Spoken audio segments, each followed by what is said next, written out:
Macam ni, sebab saya ada sikit nak tunjuk slide apa nak map dengan IIUM Vision. Okay, Jadi sure. mungkin kita cepat sikit kan. Lepas tu dengan pukul 9 doktor boleh terus sambung lah. Ya. Yeah. Sure, no problem, boleh. Okay, 1 minit lagi kita tunggu sekejap.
Kita mulai ya. Okay. Bismillahirrahmanirrahim. Alhamdulillahirrabbilalamin. Wassalatu wassalamu ala ashrafil anbiya'i wa mursalin. Sayyidina Muhammadin wa ala alihi wa sahbihi ajma'in. Rabbi syrah li sadri wa yassir li amri. Wahlul 'uqdatam min lisani yafqahu qawli. Our honorable speaker, Associate Professor Landscape Architect Dr. Khalilah Zakariya from Kuliah of Architecture.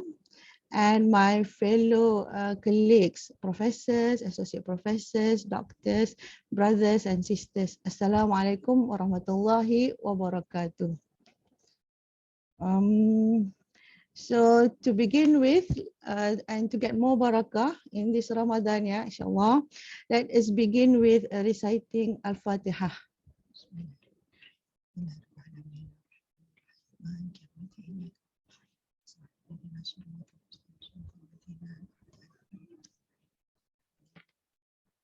So Alhamdulillah, today we have Dr. Khalilah, the expert. How is everyone? Are you feeling okay? How's your Ramadan? Everyone is good, yeah? Alhamdulillah. Alhamdulillah. Very Alhamdulillah. good. Last days of Ramadan. Last 10 days. Alhamdulillah. So we are still preparing for Hari Raya, insyaAllah. So thank you so much for your time to be here. And before we begin, let me share a little bit, yeah, for the training. I need to map this with our IIUM vision.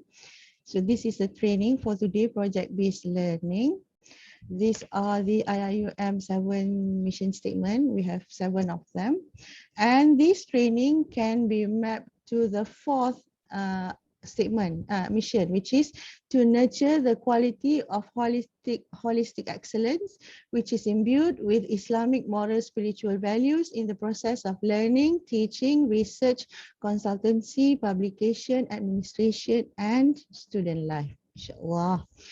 So for this training, a bit some gentle reminders here. Kindly register your attendance at I-Attend. We shall share the link soon. And afterwards, you need to fill in the evaluation form to get the CPD point. And please unmute your mic to ask any questions. So Dr. Khalilah, do you prefer the questions to be after the training or any time during the training? It can be any time. Participants can pose the question in the chat box, or even, the chat box we find, or even use the raise hand, or can speak up because there's not that many of us, no problem. Inshallah. Actually, we have 200 plus registered participants, but we're still waiting lah for them to come in, inshallah. So welcome all to the training. Ahlan wa sahlan. I hope we can learn a lot from Dr. Khalilah today. So tafadhali ya ukhti. Let me stop the share. Okay. Okay, thank you so much, Dr. Wirawani, and thank you so much, CPD. Assalamualaikum warahmatullahi wabarakatuh. Thank you again, CPD, for inviting me to share about project-based learning. And thank you to everyone who are attending today, and to those who have signed up for the session. So actually, this is, I wouldn't say I'm an expert, but I guess by having done it in KAED throughout my teaching, so it is something that I believe that I would love to share, and something that can be implemented or adapted by my other colleagues in IUM for your respective courses and for your department and programs. Okay.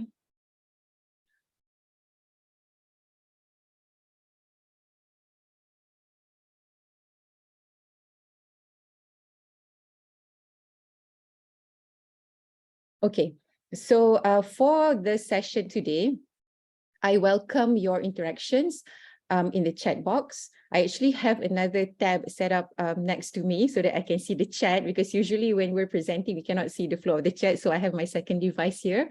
And then you may also give, if I don't notice you're asking a question, you can, I think, use the hand raise button.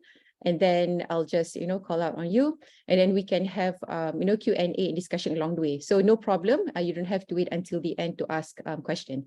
So far the screen and the sounds are all okay? Yes. Okay. All right, thank you so much.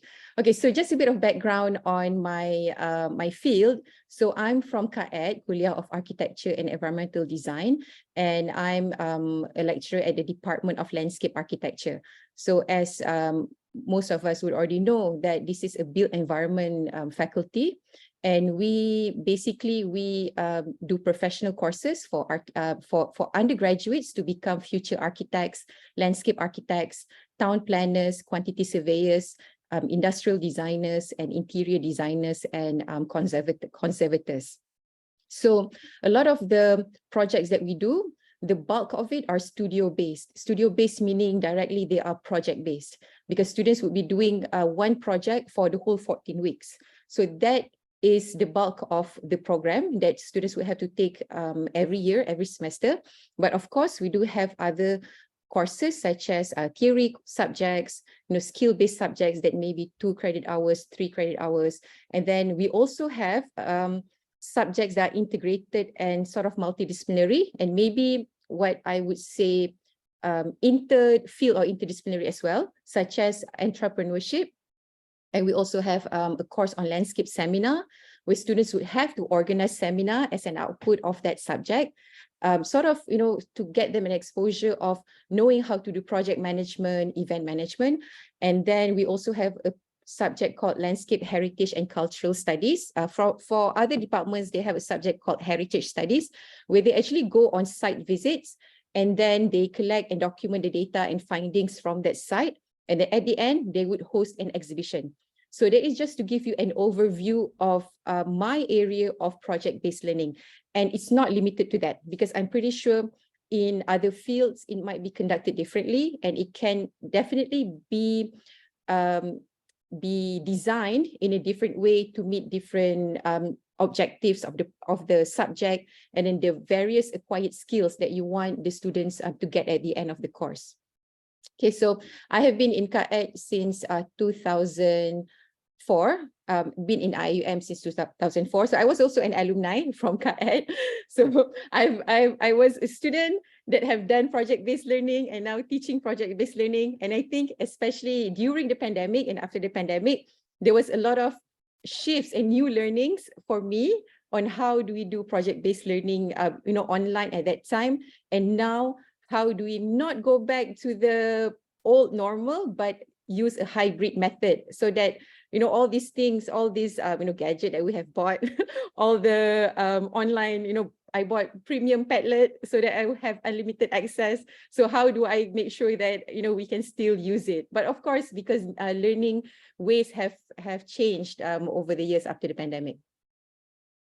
Okay, so for this session, I'll divide it into these three segments. The first one is that I'll give an overview of what project-based learning is, and then I'll share some examples of project-based learning. And at the end, maybe I'll get you all to share your drafts or ideas on what project-based learning is. So I will be sharing QR codes for Mentimeter, for Padlet, and also for an online quiz. So if you're joining this workshop using laptop or tab, then you might use your phone to scan and access these other websites. So you can use those at your comfort.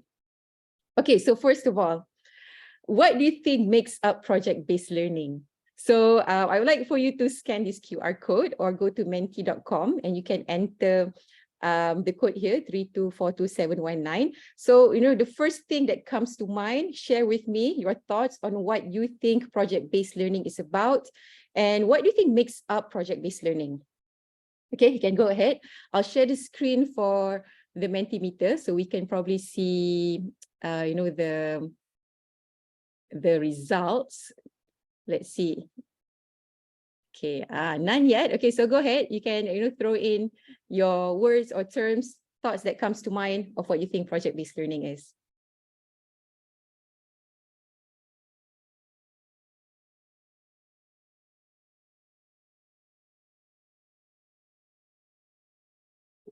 There you go. Okay. So it's nice to see live answers going on screen.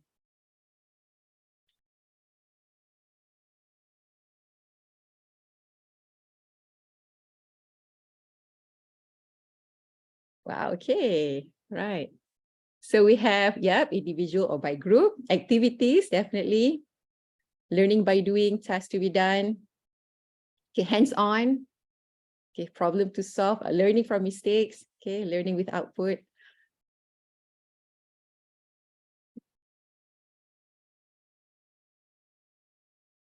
Okay, dynamic solutions, right?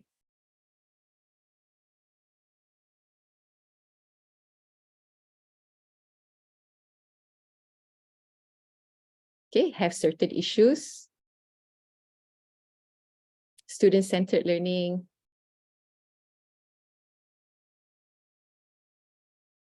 Yes, Rahmatan lil Alamin. Okay, aligning back with what we're doing for IUM. Learning on the field, yes. So, if we see these answers, I know that I think we must have from various kuliah today. Kan? Doctor, do we have also from Kuantan or Pago? Possibly? I'm in Gombak, Doctor. In Gombak, okay, Yes. right. We have, okay, in Gombak. So even in Gombak, we have many kuliah from various departments and faculties. But the general idea of what project-based learning is, I think basically, all of us know already, in some ways that it will involve a certain task, project, getting the students to solve certain issues. And then it might be a collaborative work for them to learn by doing. And then, okay, like result-based, getting them to, creativity. This is amazing ni, dah boleh buat analysis ni from this Mentimeter. Right, okay, thank you so much for your input. Okay, so what you have shared is definitely everything is in line. So we'll look at it in terms of a bit of a more structured way of what project-based learning is.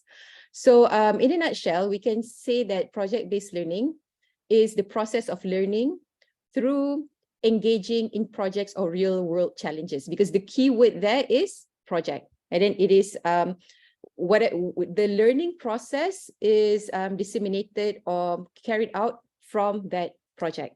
Okay, so we can I guess dissect project-based learning through these four main phases. The first one would be design, and then development, completion, and then reflection. So usually when we do a project, I think reflection part is sometimes something that we miss out of or might forget at the end of the semester or at the end of the project. Because usually towards the end of the project, it will be about submission and assessment, and then it will be almost end of semester. So, but this reflection part is actually very critical and important for us to identify what were good and what went wrong so that we can improve it in the future. I even, we know that SFS comes, at the end of SEM, and we only get the result, the feedback of SFS after the result has come out. And then it's based on certain criteria. But what I started doing, I think about 2 or 3 years back, I would actually do my own survey at the end of class, at the end of the 14th week, not to gauge the students' learning experience based on SFS, but more on the methods that I've done for the class. For example, on the types of activities that I gave them, the types of hybrid methods that I used, what sort of activities they enjoyed most, and I think they learned most from. So this one also helps me to gauge what works, and then what I can improve and carry on in the future, and what are the things that I had to change. Because I think another aspect of reflection is that the batch of students also change, and then how they respond, how they are in the class also change. So I also want to know how they their thoughts are on certain subject matter. Okay, so let's take a look on all these 4 stages one by one. Okay, all right. So the first one, if we go to design, so design is the starting point where we want to formulate or give a direction to the project. So basically the first question would be, what is the project? So, my project in the studio might be of a certain issues and a certain theme. And for example, if we're doing urban studio, the project might be designing a landscape or a park for the urban neighborhood in low-cost area. So that is an example of a project. Okay, so for another subject that I have taught before, which is landscape heritage, the project is about how do we document the heritage of a certain city, and then how do we share it to the public. Okay, in your case, at the moment, you might think about the subject you're teaching and a potential project that relates to your field. Maybe if you're from, communications department, maybe you want to think about, how best a project might be about communicating something about health awareness to small children. So that could be a project. Okay, and then if you're maybe from engineering, you want to create a project on solving how do you do a simple rainwater harvesting system for homes or for shops. Okay, so it is similar to a project that we would propose for like any grants, but simplified and something that matches with the students' capability. Okay, the second thing when we design it is, of course, we want to know what are the learning outcomes. Because when we do project-based learning, it's different from when we do real project that we get as a consultant or research. Okay, because as a consultant, of course, you don't have to break down the learning process. But for students, when we do it for our courses, we have to identify specific learning outcomes. And I believe this would already have been specified in the course outlines that we do. We have the LO, CLO, semua tu kan. And then what are the acquired skills that we want? How do we assess those things? So those things must be there.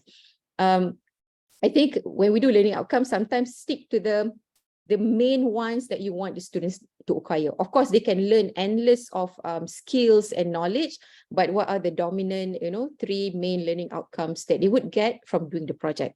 And this would also have to be suitable to the level. For example, if you're doing it for first year, the learning outcome should be suitable to first year level. And if you're doing it to the final year, then it should be, for final year, level. This is very critical. Sometimes, as lecturer, we are very semangat, guys. We're very excited, and sometimes we do get ambitious. We forget, these are, first year and second year student, they haven't acquired yet these skills, and we can't be too positive that, you can do it, boleh. Tapi sebenarnya it's not their level yet. So it's also good to have a team where you can get feedback about these things, so that you won't be too ambitious that it will be a mismatch, demand and sort of expectation. Okay, the third one is when we design it, how long will the project take? So if the project is for one whole semester, then you have 14 weeks, and you may be dividing those 14 weeks into several phases. 7 weeks, or into quarters, like 3 weeks, 4 weeks, and then another 3 weeks and 4 weeks, and so forth. Okay, if you're doing it for half of the semester, then it could be for a 7-week project. So it depends on your course. I would say that maybe not all subjects or courses are suitable to do project-based learning. For example, I'm teaching a subject this semester on landscape planning technique. It is more of a theory and fundamental project. So it's quite difficult to do one project for the whole semester, because the students would need to learn the theories and fundamentals first. So for this course, I cannot do project-based learning because of the time and because of the nature of the subject. But if you have, do you have courses that like entrepreneurship? I know Usra in Action probably can do project-based learning all throughout. And if you have landscape seminar, if you have seminar subjects, if you have integrated sort of project-based courses, then you can share in the chat box so that I also get to know what other kuliahs are doing, and maybe there's something similar that we can share. Okay, and the fourth one would be to identify what are the deliverables. So what do we want as an output from that project-based learning? Okay, could it be documentation through reports, through publishing a book or coffee table book, or publishing a website, or hosting an exhibition, or organizing an actual seminar as one of the output? Could it be a series of posters? So for this, then you would decide based on the suitability for the learning, for the project, and also for the skills that you intend. So these are the first part that we'll need to map and make sure that it's aligned, so that it becomes your guide for the whole semester, so that you don't go off the course. Okay. All right. So let's look at the second stage, which is development. Okay, so for development is when the project unfolds. So then the first question is that how will the students conduct the project? Okay, I think in the Mentimeter just now we see the terms going on site, going for site visits, discussion. So this would be the methodologies that you would need the students to do. Okay, so as the lecturer, we would set up the roadmap or the guideline. Okay, but along the way, we should definitely welcome students' ideas, because sometimes they may suggest other ideas that are more workable or more interesting for the project to adopt. So at the very beginning, these conversations and discussions should have started as well, so that the project brief is a guide, but it's not like, sticks and stones, it's not fixed. So allow it to develop along the way, and allow students to be part of the project brief as it improves along the way. So how will students conduct the project will also be based on the timeline and the resources that you have, and then the nature of skills that you want them to acquire. For instance, if you want the students to be able to improve their communications, not only to the groups, but also to members of the society, maybe part of the methodology would be for them to conduct interviews with the community, with the Ketua Kampung, with the local authority. I think being IUM students, after a while they've been IUM, they have forgotten how to speak proper Malay, bahasa Malaysia kan. And then when they present, I always find it amusing and funny when my students have to present in front of the local authority. All of a sudden macam macam dah lupa, what are the terms in VI. Cakap, oh, UIA lah sangat kan. But anyway, so this would be a good practice, because when they go to work later on, especially in my field as a consultant, they would need to be presenting to YDP, yang dipetua ke, ahli majlis, people from the ministry. I think like for ourselves as well, there are projects that when we do with the ministry, you have to write the documents in Bahasa Malaysia.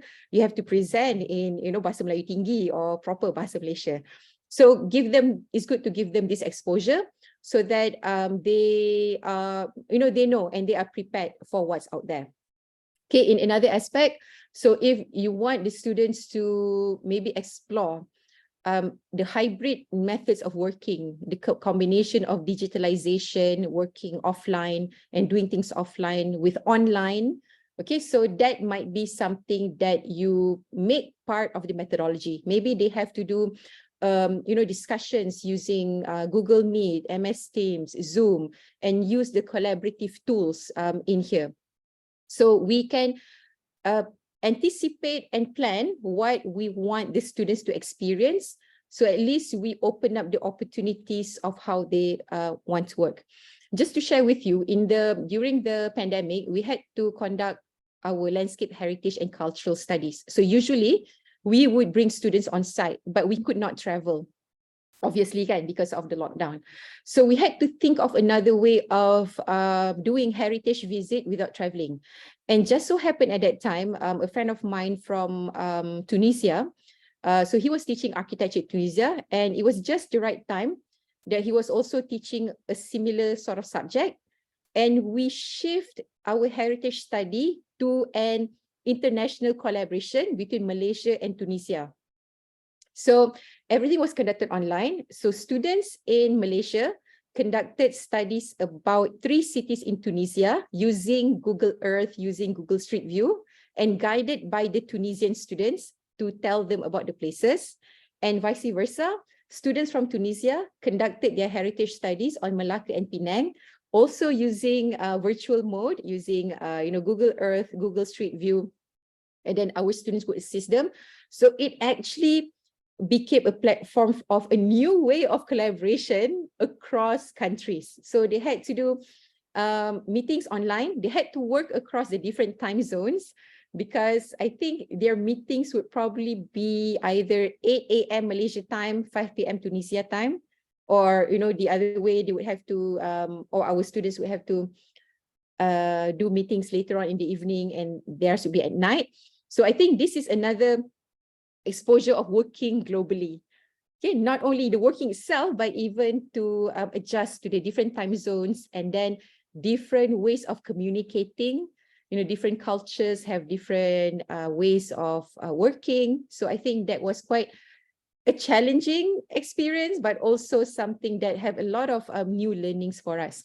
And then even one of our lecturer, Dr. Hanis, got an interview by the Tunisian radio. So we got international exposure all of a sudden, guys. So we were very excited. But a lot of coordinations were involved. There were 4 lecturers on our side, and then 3 lecturers on their side, and then with WhatsApp group lagi, with online meetings. So it is as much work for the students as it is for the lecturers as well. Okay, because we have to coordinate the project, especially if it is a semi-real project, or if it is real project, or if it involves other stakeholders. Okay, all right. So the second one in the development is to identify what are the stages and processes involved. So this will help to chunk down a big project into manageable tasks and phases.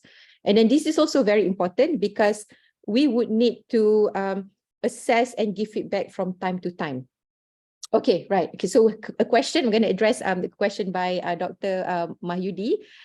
Do you still have face-to-face meetup throughout the semester? How frequent? What is the aim of such sessions? Okay, so for this semester, since we're no longer in the lockdown, yes, I do have most face-to-face meetup, but I do allow for certain times where I do online feedback, because I don't want that to be ruled out from my ways of teaching. It's very easy to fall back to the norm. To go back fully face-to-face is of course the best, but I always I still integrate hybrid teaching in my ways of teaching now. But during the MCO, it was definitely full-time online, and that made me buy a tablet so that I can draw and give feedback on the drawings. So I think it was one of the best investment of gadget during the MCO. Okay, so for this semester, it is a weekly basis. All my classes are face-to-face. And then for the heritage, okay, for example, if we do face-to-face or online meeting, it will go according to this stage of process. So if you have 14 weeks or 7 weeks, you do with like how you do your course outline. What do you want to do each of the week? What do you want to discuss with the students? What do you want them to present to you? What do you want them to deliver to you? So divide them according to the phase. So you may have, for example, in a project, the first phase might be desktop study or literature review, or they do their own research before going to site. So that might be phase number 1. That might take you just, 1 or 2 weeks to get them to organize the methodology, to get them to read, to present to you what are the secondary data that are already there. Because sometimes students, they think that only when they go to the site, then they get data, padahal we know that we have a lot of reports, research papers, projects, and even online resources that students can refer. So going to the site is actually like a ground truth survey to see if it's true, if it has changed, and what might be the new data that you want to add. Okay, so divide that project into stages, just how we would divide our PhD stages or research project, so they can be in milestones and then the time needed for those stages. Okay, and then in the development phase, we should also think of the skills that we want them to acquire. Okay, for example, I think teamwork is a broad-based thing. Even leadership, do you want to have one leader for the whole project, or one leader, and then each of the segment would have their segment leader, for example, project manager for the whole project, and then maybe the team might be divided into publication, digitalization team, exhibition team. So each of the sub-teams might have their leaders, and then each person might have their role. So you can discuss with the students how they want to do the whole project structure at the very beginning. Okay, this project structure is very important because it gives everybody a sense of responsibility to make sure that everybody knows that they matter and they have something to deliver. They are responsible to deliver a specific role. Because if not, then it would be like, you would have people who would, ride through the project, and at the end, not really learning anything. So we want to make sure that even these students, feel that they actually have something to offer. They may not be the A student, but maybe they are very good at documenting or doing certain thing. I think it's our role as lecturer to recognize these, hidden talents or hidden skills, because we never know how, the encouragement that they get from it and how that could change their, course of profession later on after they graduate. Okay, so skills might be something like, communication skills, critical thinking, collaborative skills. It might be specific skills in your field, like handling certain software, doing certain types of apps, or drawing. So it is based on the intended learning outcome of the course and what you want them to learn from that.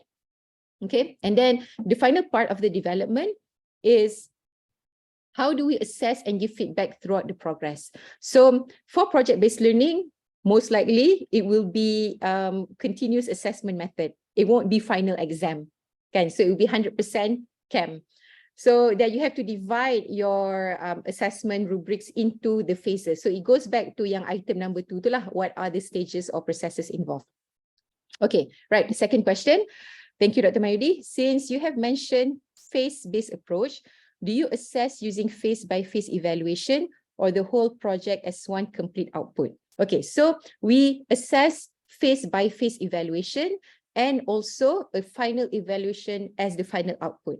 Okay, so for example, a phase-by-phase evaluation might be 20%, 20%, 20%. Okay, maybe data collection, 20%, site visit and on-site discussion and deliverables, another 20%. Preparation of exhibition material, 20%, and then the rest of the 40% might be the final project that would have sub-criteria as well. Okay, so why face-to-face? Because first of all, it would help us to give feedback along the way to help them. Okay, and then they would know where they stand. Okay, but we can let them know of whether it is meeting the standard yet or not. so that they can improve along the way. And then at the end, because they have to understand that the project will also be assessed based on, the whole overall output. And it is usually at the end when the students have bloom in a way, because they have learned along the way, phase 1, phase 2, phase 3. And then at the end is the final exhibition or the final deliverables. They have learned from the past, 10 weeks. So there should be allocation for the final project at the end, because that is usually when they would strive, all out and hopefully wow you, the lecturers. Okay, thank you for your question, Dr. Mayudi. Okay, so the next stage will be completion. So in completion, it goes again in line with your stages of deliverables, which are stages of phases of project. So what are the forms of deliverables? So this might be, I think now we can, students can do videos, they can do drafts, books or draft reports, and they can do, presentations is a common one to give feedback. They can give you, their, mock-up design or mock-up proposal or prototype. So again, tell them what you want them to deliver at each stage, because they know how to fulfill those not only requirement but to meet your expectation. Okay, and I would also suggest to show them example of the deliverables that you want them to give, because students nowadays, they would just Google and refer to Pinterest. So the form of deliverables that they find might actually not be the one that we mean.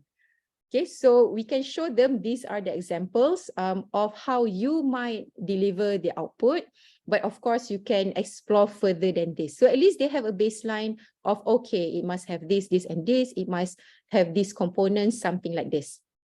Because if we don't show them an example of how we want it to be delivered, it's not ultimate, it has to be like that, but an example, then it would be a mismatch of expectation and deliverables. They would be delivering something that, it's not what I meant. So it will be unclear communication. So just be clear, show them examples and tell them what is it that needs to be delivered according to each of the phases and also at the end of the project. So at the very beginning, they have the bigger picture. For instance, if at the end, okay, they have to organize a national seminar, they have to invite this. This is an example of a national seminar where there's keynote speech, moderator, people who have to present. This is what it looks like. So at the very beginning, they can frame their mind, they can be ready, mentally ready to know, okay, that is the end goal of the project. Okay, all right. And then second component, a very important point in project-based learning, is that how can they share their findings and learning? So this is a very crucial aspect, or probably the gem of project-based learning, is getting our students to disseminate the information and share it beyond the classroom. So we might think about exhibitions, seminars, doing websites, doing public display, so that it goes beyond the classroom. So usually when we do a project or assignment, it is just between us and our students in our classroom. So project-based learning takes it out of the classroom, so it would have sort of a real world context. So this does not necessarily mean that you always have to take it out. One of the ways is also to bring outsiders in. So you can invite, representative from the local authority, people from the industry, even alumni. I think alumni always look forward to give back to the younger generations. You can invite them for them to be audience or listen to the presentation, or stakeholder to the presentation. You can invite schools to come. So this, the project would have receiving response from other members besides them and ourselves. Okay, and the final part is that how do we assess the overall project, just like how I explained, phase to phase and also at the end. Okay, So the final part of the project-based learning is reflection. So we also want to know and we want to gauge how was the students' learning experience. Maybe this semester you are trying out a new method that you have not tested in the previous semester. It might work, it might not work. So we want to gauge that.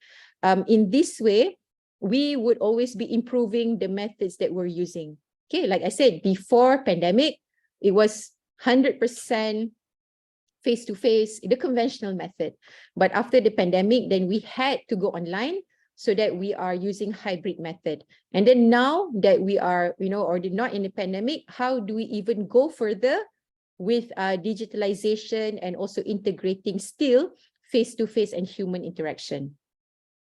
Okay, and then some other questions might be, what were the challenges and how were they solved? So this is another critical point for for them to reflect that they were actually able to overcome a challenge. Okay, so sometimes they always come to lecturer, madam, we have a problem, They always pose you with the problems first. So, early on when I was a young lecturer, I'm probably eager to help them solve the problem. But now I would pose back the question to them. Okay, what do you think are our options? Okay, and then they would say, okay, we could do this, we could do this, we could do this. Okay, if we do the first one, how do you think the timing will be and what would be necessary to do it? So now I'll be asking them questions to help them unpack their own thoughts, and they already have the answers, but you just need a bit of a push for them to think. Okay, and then the last part is, how can the project and process improve in the future?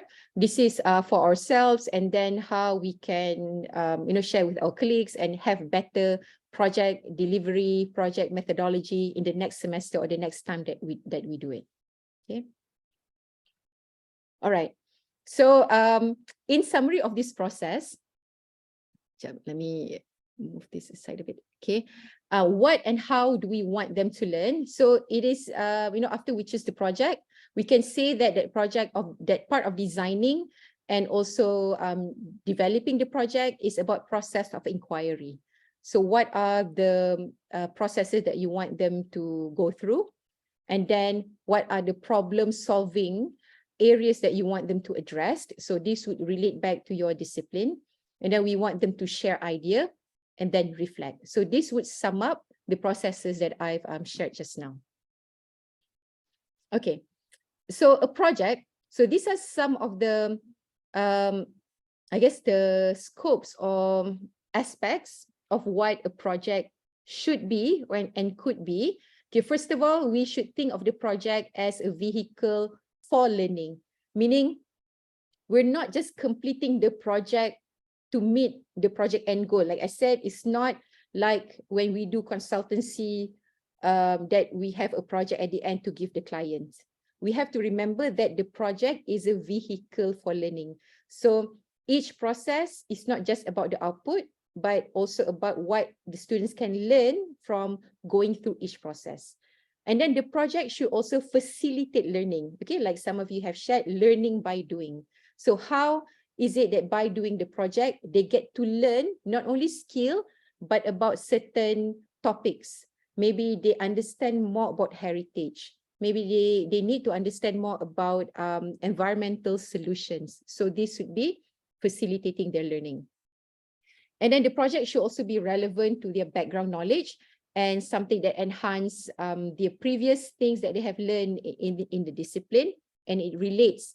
I think project can be any kind of project. For example, if a heritage project, if I do a heritage project, maybe somebody in the linguistic department can do a heritage project, but they will look at it in terms of language and culture.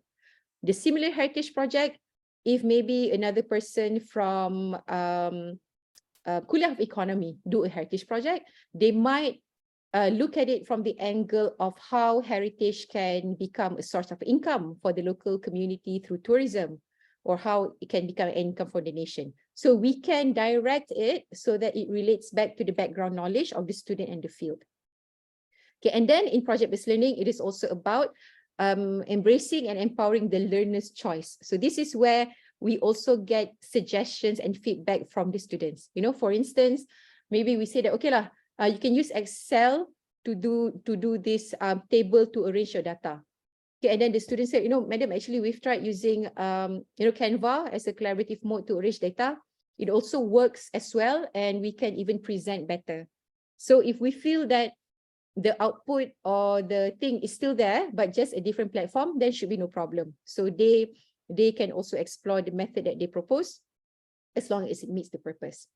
Okay, and then also the inclusion of technology as a tool. So I think by this time around, we have to accept, embrace, and catch up with technology. We may not be able to catch up all, everything goes so fast. And then there are various software and platform, every now and then.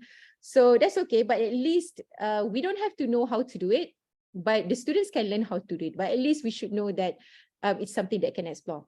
Like in the previous exhibition that we did, we got our students to do VR, virtual reality, and augmented reality. If you ask me, I don't know how to do VR and AR, but I do know what AR and VR is, and what it can be. And then we just say, hey, why don't you explore AR and VR? And they were able to do that because they have all these skills and interests. They know how to find these things. Okay, collaboration and support. Teamwork, collaboration from the team itself, from the students, and also support from the lecturers, support from the kuliah to facilitate the learning, especially when it is like multi-skilled. It is, the process might be a bit richer than doing a normal class. So this support and advice is what they need along the way, because it's their first time doing it as well. And then not only they have to deal with the subject matter, but also with team members, the human factor. Nanti kan ada lah kan, madam, this student, could not cooperate. So how do we get them? They did not come to studio. So how do we get them to work through these real life problems or challenges that we also face, whenever we do other projects. Okay, and then we should also start with the driving questions. I'll elaborate about this further for a problem to be solved, because this is a very important part to kickstart the project. And then apply important ideas in the discipline. So don't forget, what is it that you want to deliver and highlight that relates to your field? For example, in heritage for landscape architecture, we want to highlight how important it is for cities, villages to look into the richness of their cultural and natural resources. And how do we plan this so that although cities and towns become developed or urbanized, the resources are not depleted. They get to grow and advance along the way. Okay. All right. So now, what can students gain from project-based learning? Now that I've shared maybe 1/3 of what project-based learning is, can you all share your thoughts in the chat box, or what you think students can gain from project-based learning? Okay, you can type in the chat box and we'll just read through together some of your thoughts.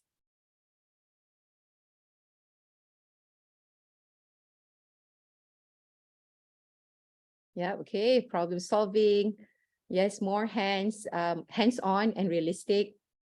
Okay, teamwork, thinking skills. Yes, idea generation. Real case analysis. Yes, teamwork. Sharing skills, right? Yeah, I think sharing skills is also something that we should make our students to realize that, hey, they have this skill and it's actually teachable. They can teach us, they can teach other members. So it gives them a value, because sometimes students do feel, macam mana, what do you say, they have like, they feel inferior. They have maybe they're not a student that, perform, get all A. So they feel that they don't have anything to offer. But when you see that they do have this, interesting skill, this is something that they can share, or even ask them to share to you. So you can see how it lights up their eyes or their face to know that they can teach the lecturer something as well. Yeah, exchanging ideas, yes, independence. So they have to solve the problems on their own. We're there to coach them, but we shouldn't be jumping right away to helping them to solve the problem, or although we already know the answer. Okay. Real-world experience, bridging gap between theory and practice, definitely the problem-solving skills. So thank you so much for all of your responses in the chat box. Okay, great ideas that we can share. Okay, I hope someone who's reversing will reverse safely. Okay. Right, independence in managing a project development and enhancement of current new acquired skills over time. Yes, development of high order thinking skill. Okay, so this is a thinking skill, then as suitable as to their level. So thank you so much for all your responses. Yes, so all of that we can summarize into these 4 C's. The first one, critical thinking. The second one, collaboration. The third one, creativity. So creativity is not in terms of being able to draw or design, but creativity is thinking of other ways of solving a problem. That is actually what creativity is. And then the final one would be communication skills. So these 4 C's, we can say as the main things that we want the students to achieve through the project. And of course, each of these can be detailed and tailor-made to your specific areas of acquired skills. Okay, so let's look at the first one, which is on critical thinking. So critical thinking is about solving problems and challenges through a project. Encourages students to think critically on different aspects such as environment, people, economy, ethics, and values. So you may have project X and you may have certain issues that you want to address. And then you not throw to them, tapi you give them like questions, you pose questions, how will this affect, the people in the future? How will this affect the elderly? Okay, how about the environment? Now we're going through climate change and development. Should we stop development in order to preserve environment? How about economy? How do we gain this as an economic income for the nation, the local community? So we set certain factors for them to address so that it gives a complexity to the project to think about various angles. Okay, so an example might be I'll take heritage typing as an example that we did on the town of Taiping in Perak. So the issue basically started to revolve from how is heritage documented and shared to the public. So we know that usually heritage is archived or documented through reports, through maps. But now since we are in the digital era, so is that it? How do we move to the digitalization of heritage? And we actually found this to be in line with UNESCO's, what UNESCO also advocate is on the digitalization of heritage. So while thinking about that as a real world problem, we also noticed that it is something that a higher organization or a global scale organization is also advocating. So we can say that, okay, this is actually a valid thing to think about. Okay, how is heritage documented?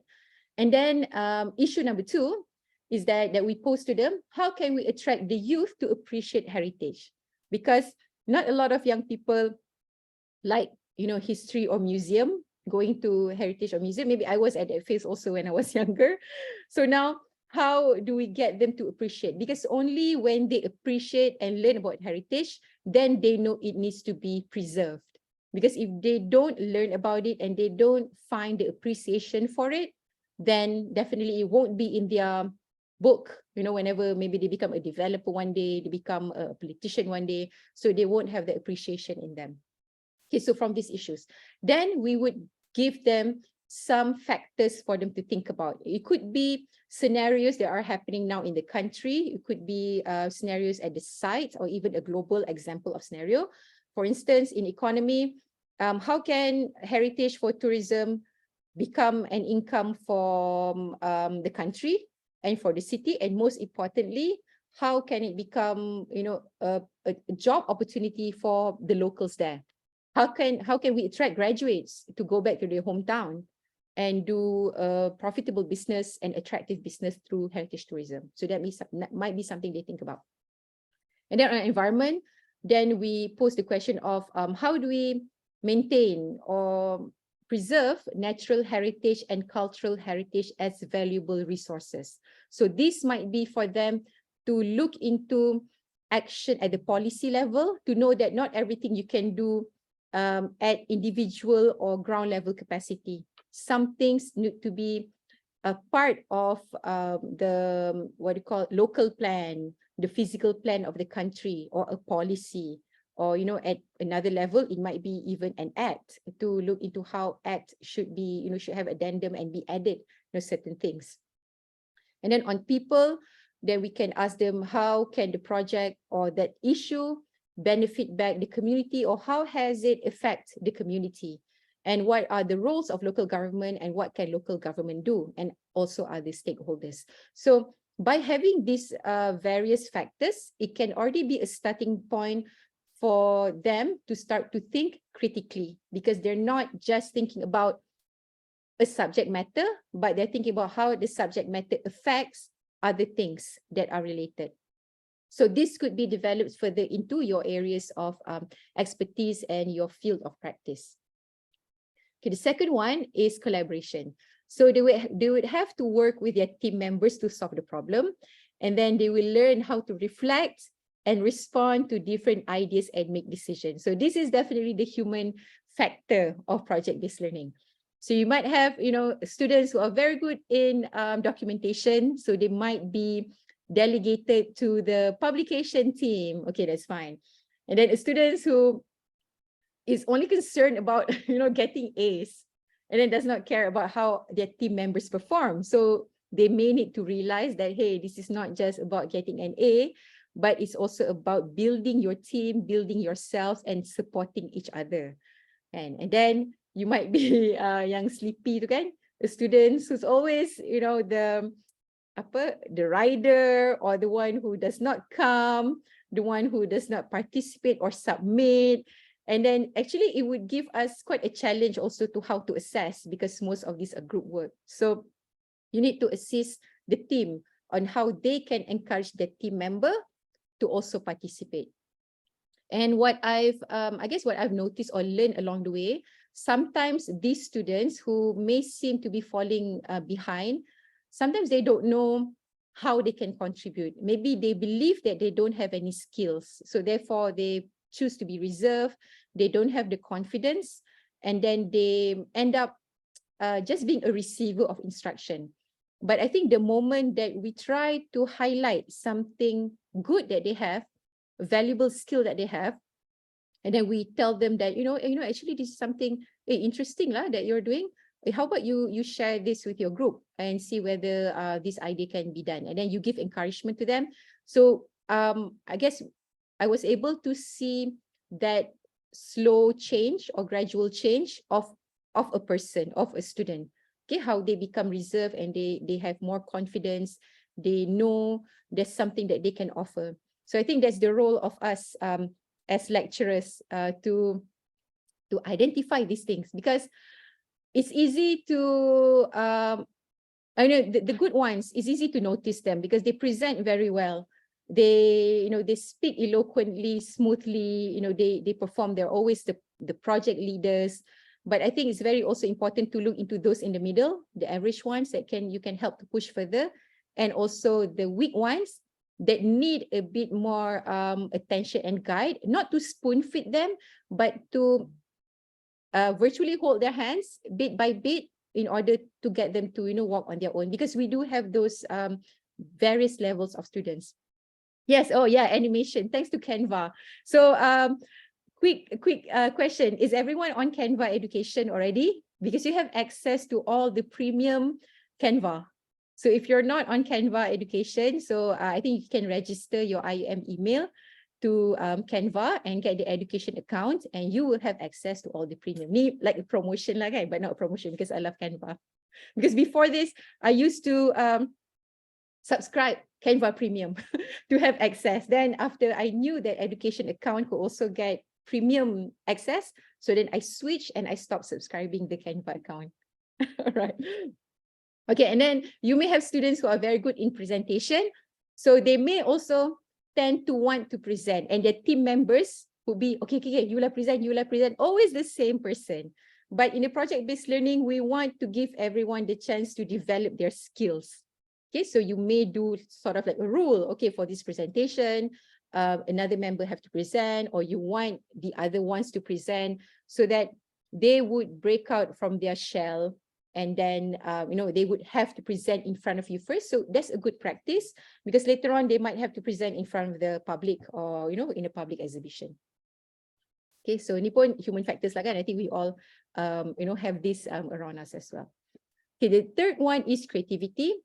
So projects may be defined or framed under different needs or scenarios, and this can push the students to think creatively to generate ideas. So issues of limited resources. So you want to do an exhibition, but you don't have funding. So far, for our heritage course that I've taught, all these years, we've brought students, and I've brought students to Indonesia, to China, to India, to Delhi. Oh, that was so much fun.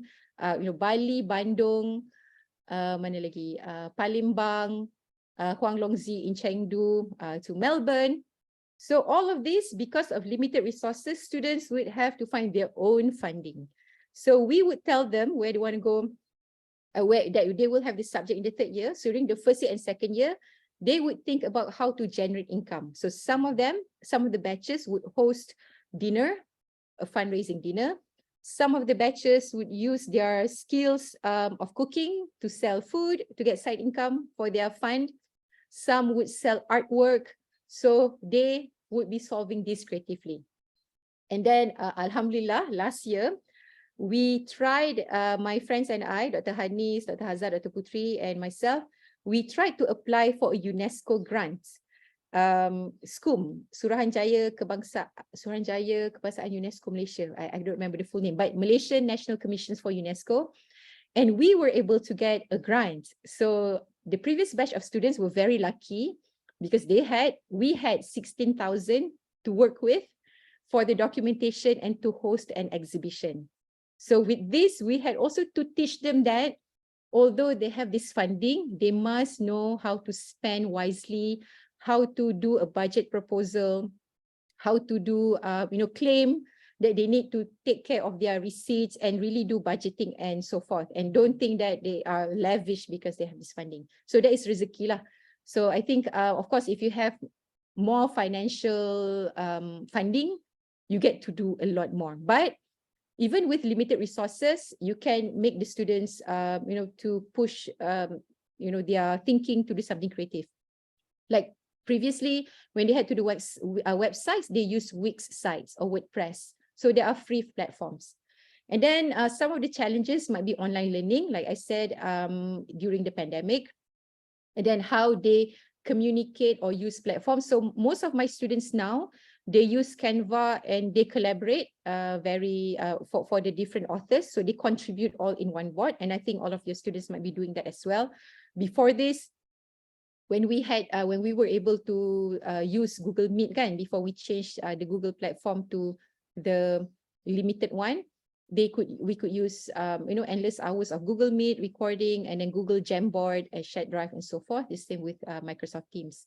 And then some of them also use Miro. You might also want to explore Miro, miro.com, like a collaborative dashboard. Okay, another factor might be time factor. So you have 14 weeks, but you may have to do the exhibition, within 10 weeks or after the 14 weeks. They may have to work through the project, at the same time having other assignments, other projects from other classes. So time is a factor for, all throughout the project.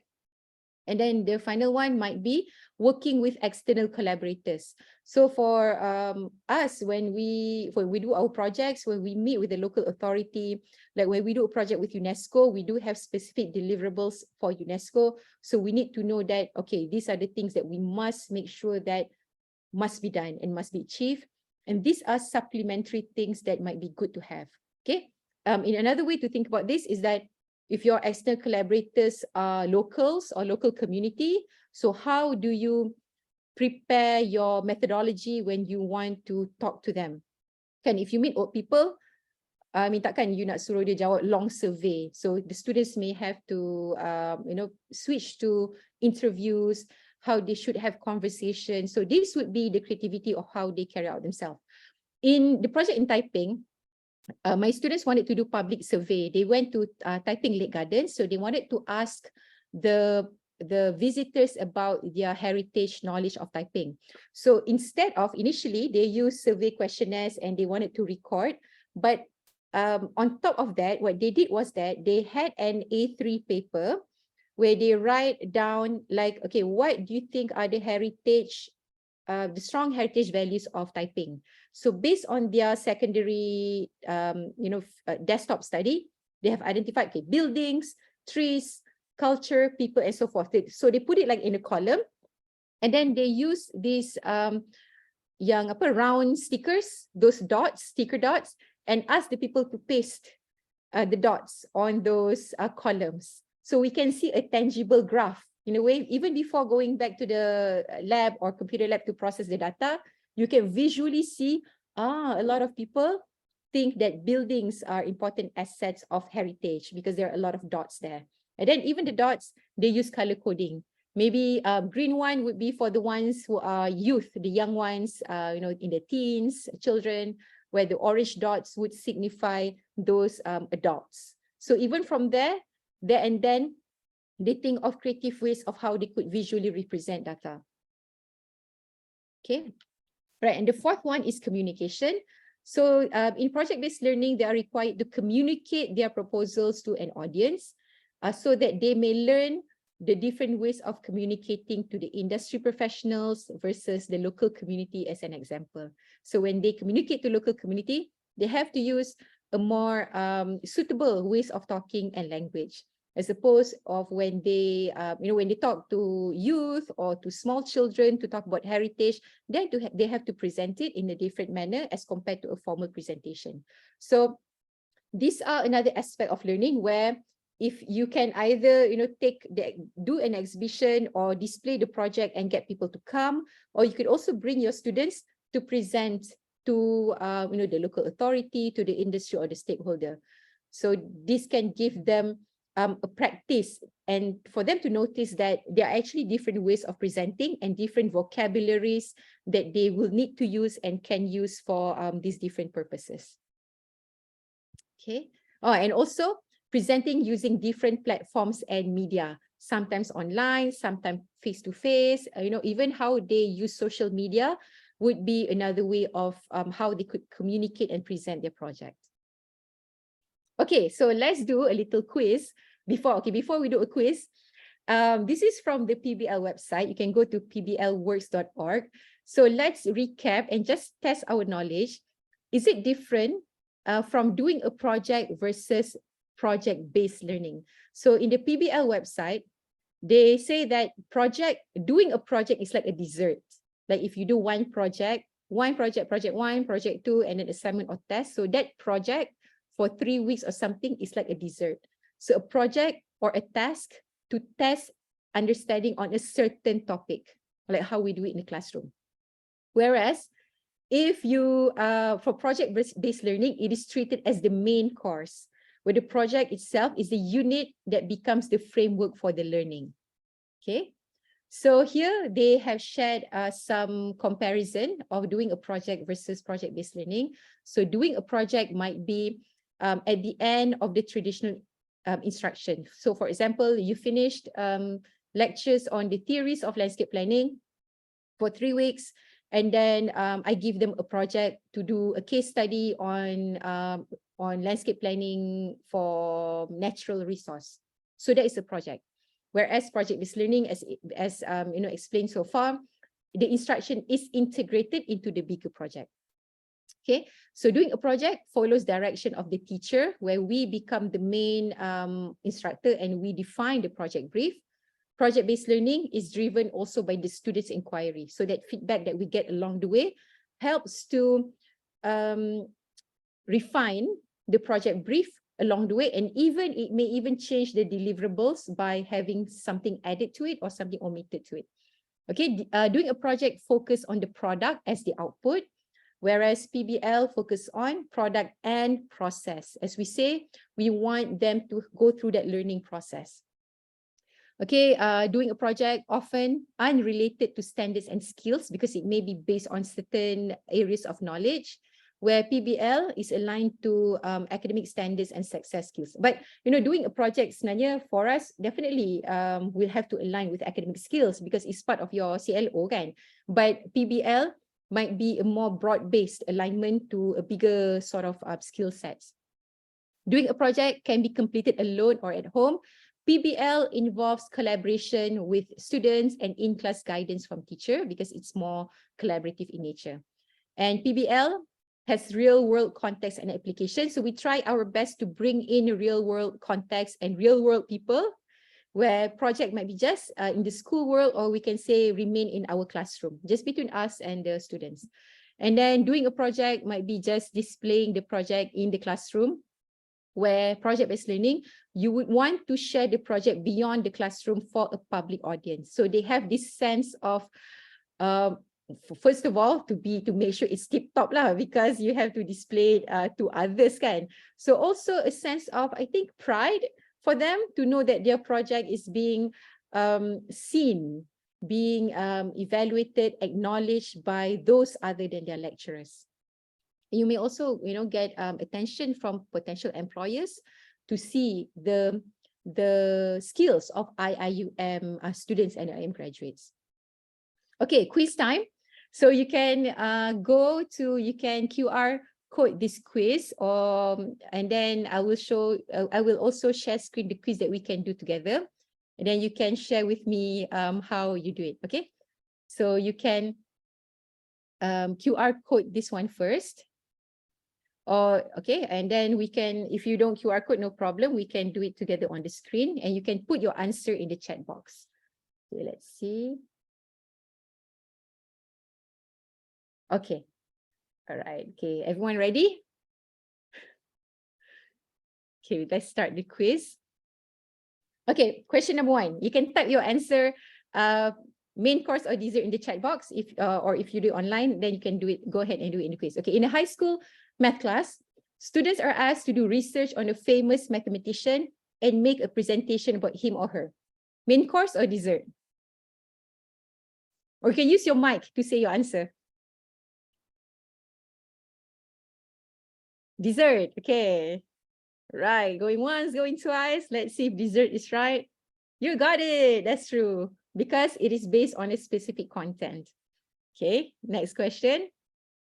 After a 2-week unit of a history of the 1960s that ended with a test, students spent 2 days staging a mock protest and a hippie gathering with costumes, props, and music. Main course or dessert?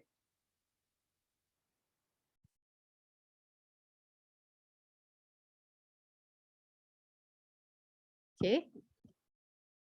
Okay, wow, okay. So the world is divided. We have those who answered main course and dessert. So let's see. So I'm going to go with, because it's a 2-week unit, it's just like a 2-week subject, although they do the mock protest, they do, some activities, but because it's a 2-week unit, I would say it is dessert. Yes, okay. Yeah, but secretly I've done this test before, okay, so I know the answer.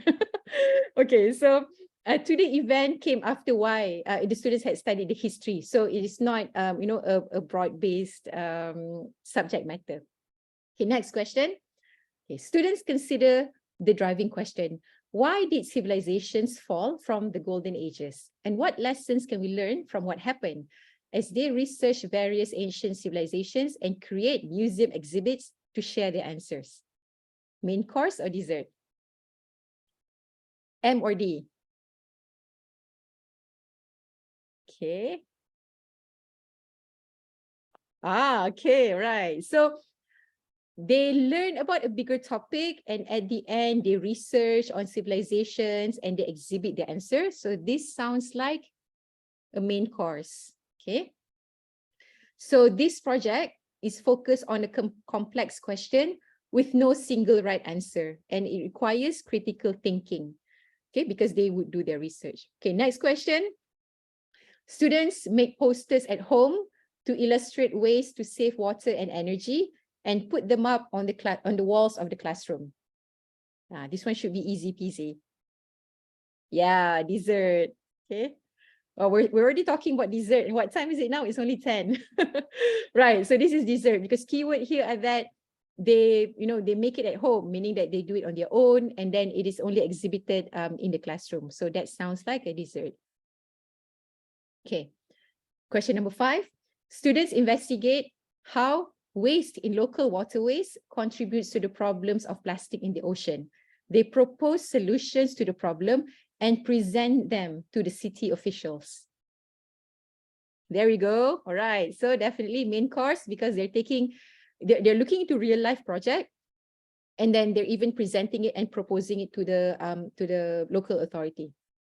So here it says that the project has an authentic purpose and a clear audience outside of the classroom. Instruction and learning of important science content is integrated into the project. So I want to highlight here that I think this is a good keyword.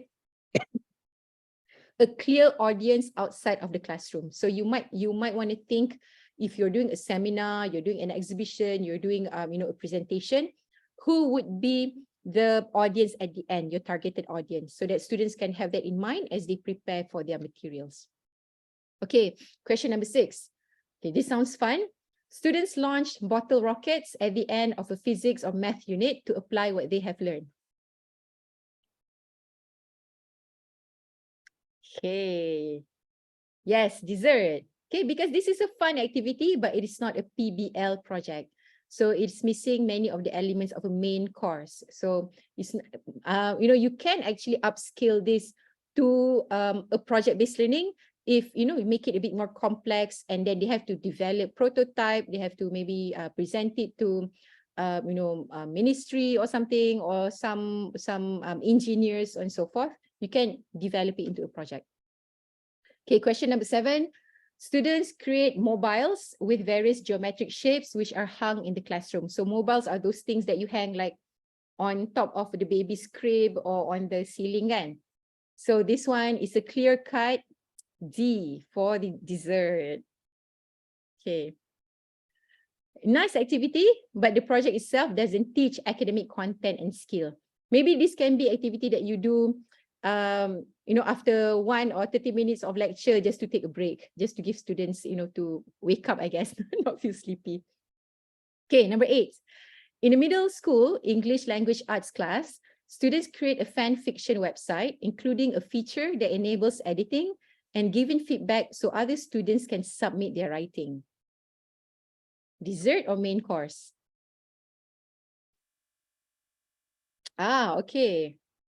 Right, so yes, this is the main course because it teaches them here standards of reading and writing, and then it also includes features, interactive features for others to give website, and then it's a website that can be disseminated to all. So here they are using the website as a platform to disseminate the findings of the project or the project processes to other audience. Okay, last 2 questions. 8 out of 8. So, okay, did anyone get gold standard? Okay, so, okay, at least I think now, most of us would know the difference between doing a project and project-based learning. So this is a fun, simple quiz that we can do. Okay. Okay, thank you for your participation in the chat box and also online. Okay, so now I'm going to show you some examples of projects that we do in KAED. And in the meantime, while we're doing this, I want you to think about the course that you'll be teaching or what that you have taught. You can scribble it in your tab or notebook or whatever, so that it can help you to brainstorm about potential project-based learning that you could do for your class, the club, or a course. If you're teaching Usra in Action, that might be a nice platform to do it as well if you don't have courses like what we do in KAED. So you can start by identifying any current issues or problems associated with your subject matter. Okay, so think about that for a while and then just jot it down. Okay, and meanwhile, I'll share about some examples of issues that might be relevant to you or something that you want to make relevant, and see how the relation can be. For example, we can talk about issues of the new norm. This one was also, after the pandemic, the issues of rapid urbanization, how all of you from various fields look into rapid urbanization as an issue that your field can address, the issues of urban heat island, loss of biodiversity, pollution and congestion that might be related to health or mental health, the loss of open space. So these are issues that I found to be commonly discussed in the field of built environment, aging society, stressful life, how public space can help to reduce stress, the integration of technology, physical health, mental health, it could be about, economy, could be about food security, digitalization of learning and working. So it could be a number of issues pertinent to the field, maybe now, or what has been discussed in the global level or local level agenda. Okay, and from this, we can start to frame the project by giving it as a challenging problem. So when we want to frame the project, we would look into a meaningful problem to be solved or question to answer. So we have to make the student understand why this problem is important to be solved by this field in this way, and how our field would contribute to solving the problem. So they understand the meaning of why we're doing the project in the first place. Because if this first part is not well understood, then they would not have something like the big purpose to hold on to. They would think of, okay, we're doing this project because madam tells us to, because this is madam's project, because we got a grant, because we have to submit it, fulfill it as part of our requirement. So they won't understand the process that will come after it. So it's very important to make clear what are the driving forces behind the project and why are the issues chosen and how that can relate with the field that you're doing. Okay, and then we would be designing this to engage students in investigating an authentic problem. So they know that it is something currently happening outside, and they actually have a chance to propose their idea of what the solutions might be. Okay, the second part is to ensure that it's suitable to the level of complexity and its appropriate level of challenge according to the year of study. So if it is first year, second year, third year, and fourth year, the level of the issue is suitable to that level so that it won't be a mismatch expectation and delivery later on. Because if it's too high for them, meaning that maybe you're asking something too complex, but actually based on the courses that they should have taken, they have not yet learned the fundamentals about those topics, that it might be difficult for them. They would grapple in doing the project. And then at the end, it would be very difficult for them to deliver and also to explain and talk about the project if it is totally something that too new or too complex for them. Okay. All right. Okay. So this is something to ponder. How do we get students to think about what they are doing and not just focusing on getting it done? Maybe can you share your thoughts in the chat box, or maybe you want to open up your mic to share with me? Because now students sometimes they think about, okay, delivery, submit, go to the rubric, delivering what it is, and just done, like zombie lah. Okay, complete, submit. But we want them to think about what they're doing. We don't want that thinking process to be lost, to be missing along the way. So can you share with me what you do to get your students to think about what they're doing and not just focusing on getting it done? Maybe anyone want to share?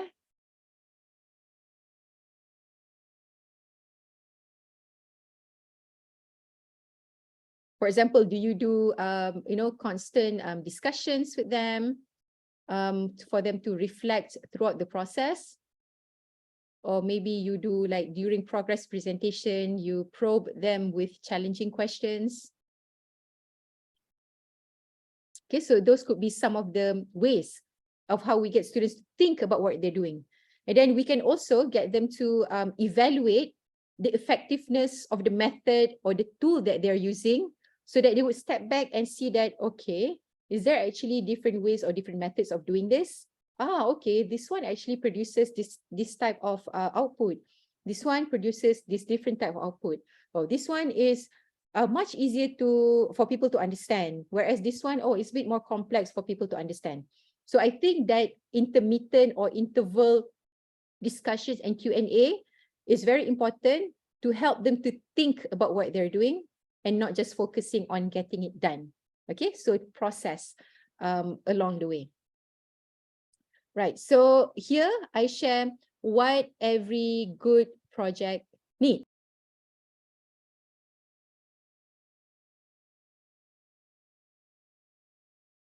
Okay. So first of all, what the project needs, we should ensure that the projects are personally meaningful and fulfills an educational purpose.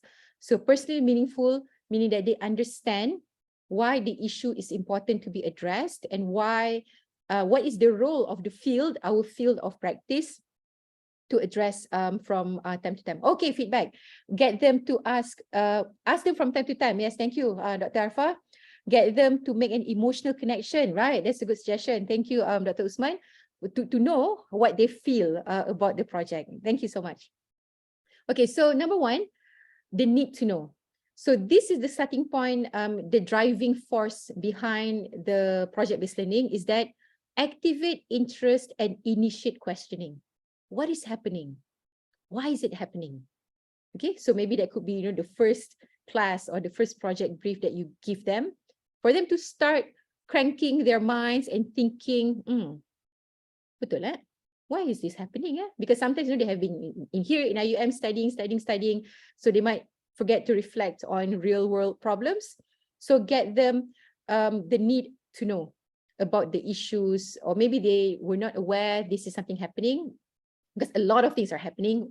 It might be impossible for us to know everything that's happening. So let this be the first session to spark this curiosity or sense of inquiry. Okay, and the second one is to create a driving question. So this might be a provocative, open-ended, complex question that link to the core of what you want the student to learn. Okay, for instance, in my heritage project, the driving question might be, okay, studies have found out that actually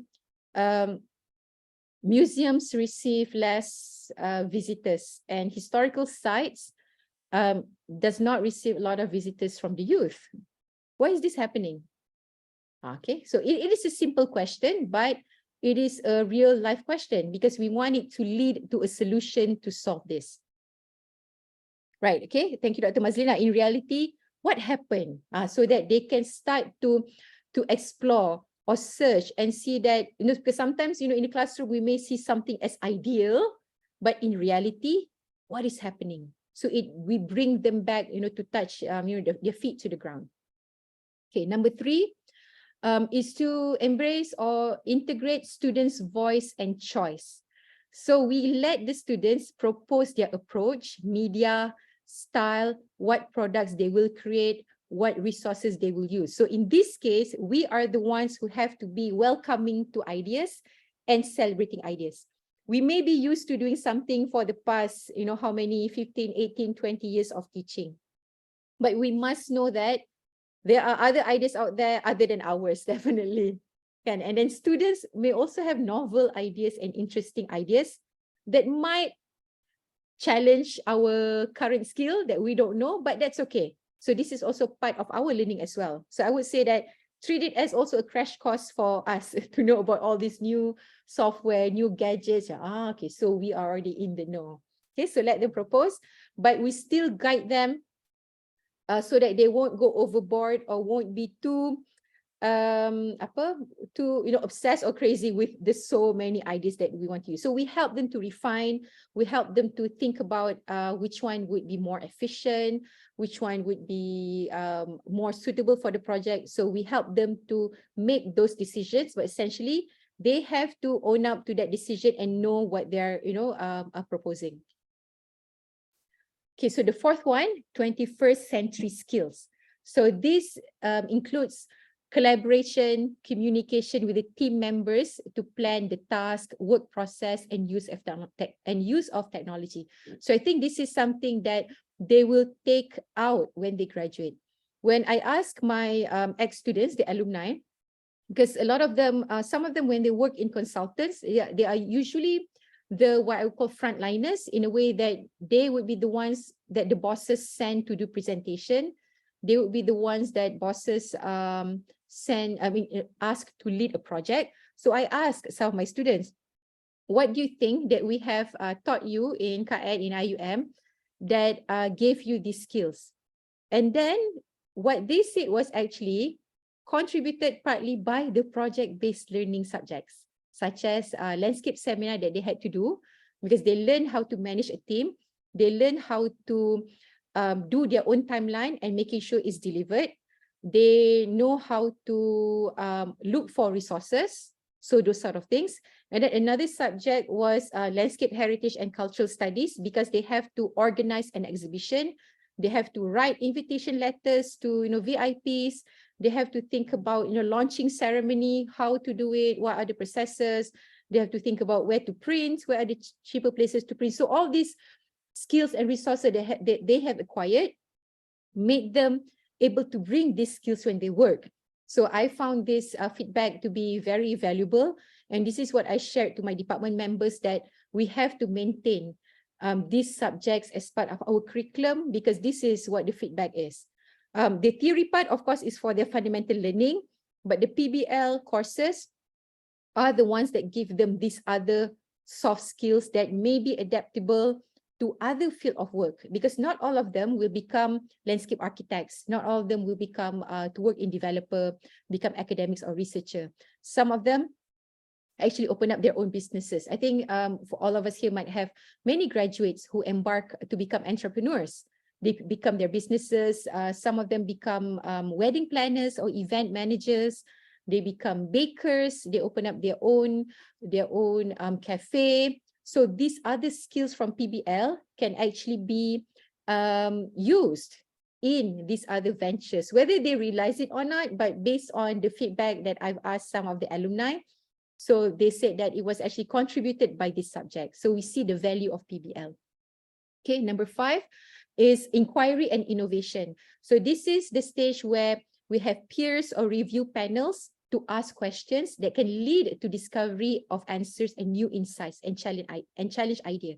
So I find this very useful as well, because, for example, we have our background, research and projects, but there are other new ways of doing that maybe I don't know that the industry is doing. So whenever we call on industry, members from the workforce, our alumni who works in, and our friends who works in the industry, then when we listen to the feedback that they give to our students, it sparks new ideas for us that we also didn't think. And then from then on, we can say that, oh, true lah, actually this is an area that you could look into, and then our students could innovate from that path onwards. So the ideas keep on developing, and we also have validation and also input from external people. Okay, the 6th one is on feedback and revision. So how they critique each other's works, how we give feedback, constructive criticism, definitely, to learn that revisions and refinements are common in real life work. I have had heard that, one of the part-timers share with me, they said, oh, Khalilah, why did, they give ideas to students to do sort of design and drawing. And the student didn't want to explore. And then when she asked, why don't you want to explore this sort of ideas? And their answer would be, it will be hard to draw. Or if I do this, I will have to redo. And so, takkanlah, we don't want our students to be, not say lazy, but don't have the push or courage to explore, and just because they're afraid that they might have to redo it again, so it becomes something that they don't want to do. Okay, so we do this at the phases of all throughout, not merely for the purpose of asking them to redo lah, but when it's appropriate for them to refine, for them to revise, we should ask them to refine and to revise, because this is common in real life world. I would say that there would be almost never or zero lah kan, if you submit a report to your client or research grant, or you present to your research grant funder that, okay, at one shot, okay, 100% pass or dapat. There's always improvements and ideas and revision. And we need to highlight this to them. Okay, because they have to prepare for it and be a bit more, what you say, just stronger lah, in a way, resilient to receiving comments and taking what they need to improve from the comments as a feedback and revision. Okay, and the final one is presenting the product. So this is where they would need to present the ideas and solutions to an audience. So it may be a panel of experts, it may be presenting it to the community, it might be to a government association, and etc. So the keyword here is present it to someone else other than you, other than the lecturer. Okay, so also they also get the experience of hearing feedback, because they would be used to our feedback and how we are, the nature of how we talk, how we ask questions, whether we are tegas ke, garang ke, whatever. So they would be used to it. So give them something new, like an element of surprise that they wouldn't expect. Okay, so what projects can you create for your course or discipline? So maybe in your notes, you want to expand further on the ideas that you have. Okay, an example here is that for question number 1, what do you want students to learn from the course? So for example, in our studio, I want students to learn how to sustainably plan a city. So city ni, there could be many cities. So I have to give them a specific challenge. So maybe for a particular studio, the challenge that I give them is plan and design a smart city that addresses climate change issues and quality of life. So we help to frame the problem so that they have a focus. Because if not, it could be anything in the world and the project might go too wide. So get a focus and frame the problem. Okay, so from KAED, I'll share with you how our KAED is structured. So we have a subject, what we call Design Studio, is 6 credit hours, Monday and Friday, 12 contact hours. So this is 100% coursework with no examination. So it's 100% PBL. And each level of studio would have a focus or a theme. And then students work on one project for the whole semester. But this one project is divided into several phases. So they may have minor project where they do for like 3 weeks just to warm up and learn certain topic or skill. But then the bulk of the main project would be around maybe 10 weeks or 11 weeks for one big project, divided into the phases of inventory analysis, design process, and then master plan and final presentation. Okay, yes, Dr. Mayudi. I would say that in my opinion, PBL may not be suitable for foundational theory and principle courses. Yes, because unless you have, for example, SEM 1 is the fundamental and theories, and then SEM 2 would be a more applicable skill, then the SEM 2 would be suitable for project-based learning. Because I find that in order to teach a certain theory and principle courses, maybe you need smaller projects or assignments along the way. And by that time, for our nature of semester, the other weeks might not be suitable. But unless if you do it like the first 7 weeks or the first 5 weeks, you cover all the theories and principle, and you design the rest of the semester, if you don't have any more fundamental topics to cover, or you can cover along the way, then you can design the PBL. So you may give it a shot, you may try it out. I would not say it's a definite no, just that from my experience, I try to design for my theory-based courses, and I haven't, maybe I haven't had the chance to implement it or design it because, alamak, there's so many, fundamental topics that I need to cover, but maybe it needs to be reworked a bit more. But yes, not a definite no, but probably more suitable for courses that can be done collaboratively, that don't have exams, because theory courses usually have final exam kan. So for these other type of courses. Okay, thank you for your question. Right, so in KAED, we also have other PBL courses, seminar, heritage studies, integrated multidisciplinary project, and also entrepreneurship. Okay, so an exposure, just to share about Bachelor of Landscape Architecture, because this is from my department. So we do our studios according to levels and according to the complexity of the project. So we start in semester 1 for students to understand small outdoor space, and then it enlarges into community landscape, then ecological landscape design in year 2, where they look into a bigger natural environment. And then SEM 2 in second year, they look into the city scale, urban landscape design. And then in SEM 3, they have entrepreneurship.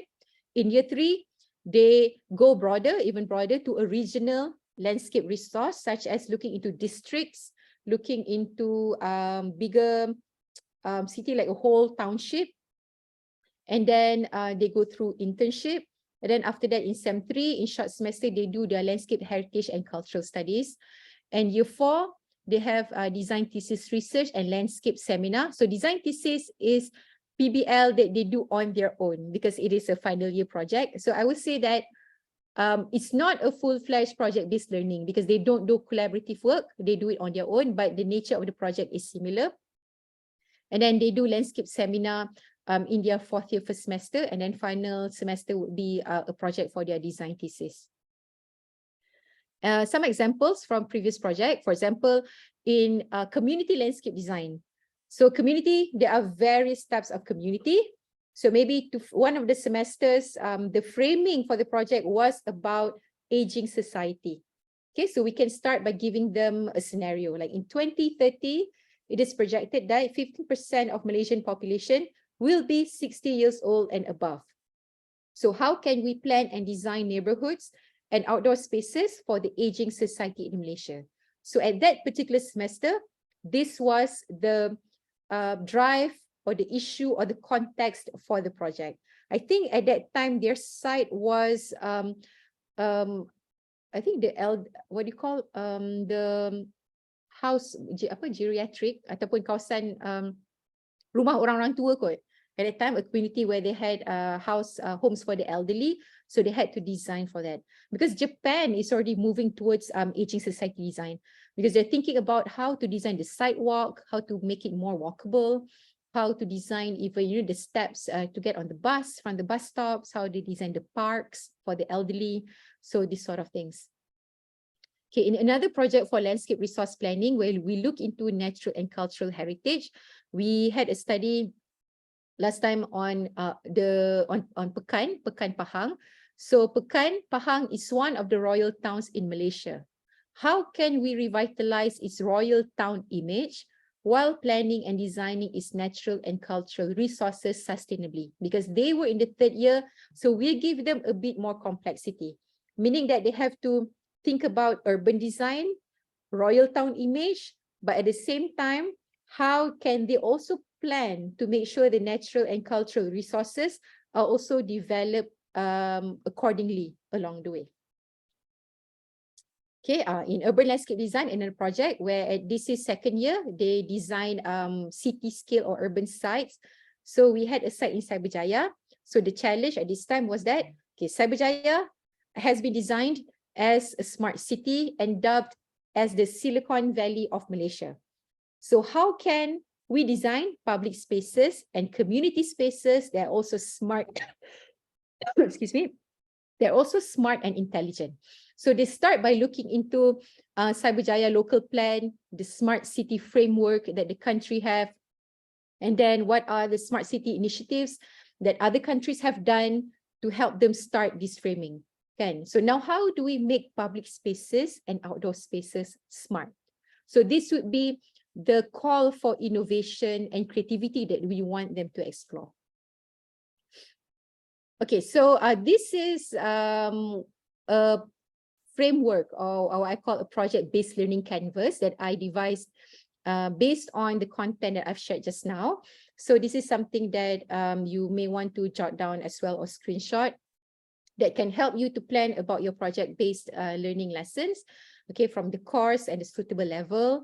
And then you can give the project a title, and then what would be the time frame for the project, what are the output types or the deliverables that you want the students to share with you, what are the learning outcomes, map it back to the CLO in your course outline. And I think also the PLO and so forth lah, and the assessment rubrics. What are the driving questions that you can ask them from time to time as they do the project? Because we want them to think about doing the project as well, not just getting it done. And then how can you divide the project phases into something that is, doable, achievable within the smart punya concept lah. That you can also measure and give feedback from time to time, so that it helps them to manage a big project into smaller chunks, because if not, it will be very overwhelming. So we have to help them to face the project. And then the final part would be the rubrics for assessment. So you may want to assess based on first the subject matter of the fundamentals in the project, whether they understand or not about heritage, about the challenges and issues. Another rubric might be on the how they present the output of the product. Maybe it could be books, websites, posters, exhibition materials. And then another rubric might be for their presentations, how they present, how they answer questions, how they share about their project to the public. Okay, if you have any questions, continue to ask on chat. Okay, so let's do maybe like a 5 minutes quick brainstorming. Okay, so I want you to draft a PBL lesson plan. Just to don't think too much about the structure. Just have a go at thinking of a project name. Maybe choose a course that you teach, you have taught, or maybe even if it's a theory course, just imagine you have all the time, a bit more than one semester, a course name and a potential project name. And then number 2, think about what you want them to learn from these three aspects. Okay, A would be the area of knowledge that you want them to learn from doing that project. Okay, B, issues that you want them to address. Maybe pick 1 or 2 big issues that you want to address.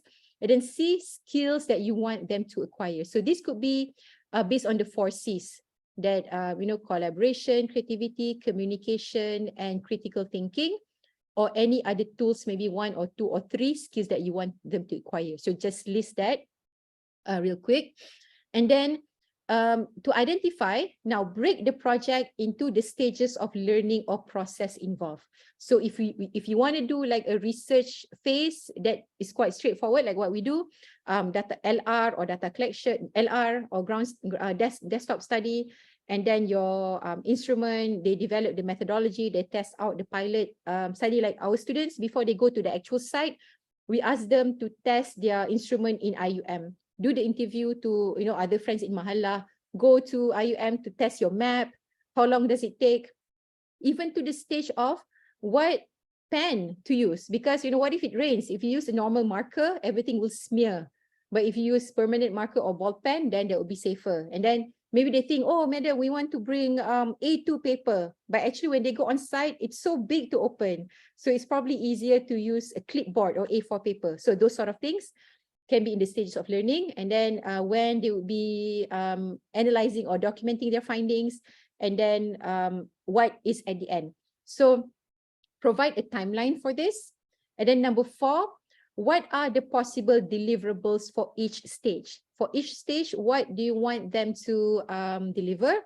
And then what would be the main project deliverables at the end? Seminar, exhibition, website, public display, and so forth. This would be the end goal where they disseminate about the project to the public. Okay, so remember to include the skills that you want them to acquire. Okay, so let's maybe have a go about 5 minutes for you to, I'll let you do this for about 5 minutes, and then we'll continue to share. So you can upload this on Padlet. You can either type it right away on Padlet, or if you do it on your notebook, just snap it from using your phone and upload it on Padlet, so that we can share to all our colleagues here about our ideas. Okay, so 5 minutes, and then I'll come back.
Okay, I hope the ideas are developing well.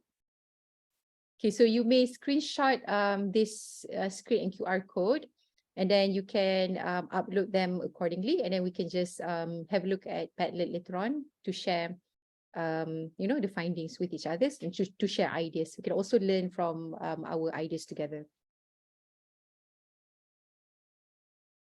Okay, so I want to share with you a video that my colleague and I, Dr. Hanis, we actually sort of formulated the project-based learning for our studio during the pandemic. We call it Compo Studio because it has various composition and components.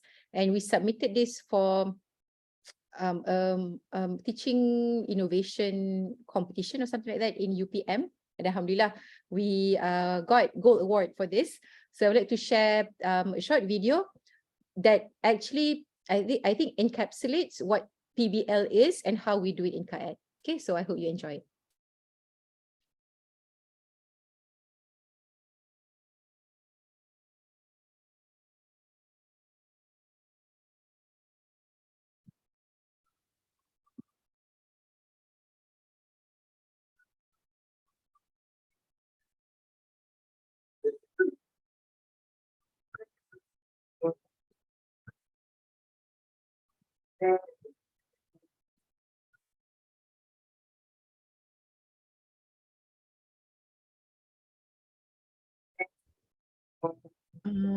Sound dia memang tak bunyi ya, doktor. Sorry, tak dengar eh? Tak ada ni. Oh, tak ada sound. Okay, hold on. I was about to ask. Let me check the sound mode. Maybe share with audio ke? Macam mana? Okay, hold on. MacOS speakers. Select microphone.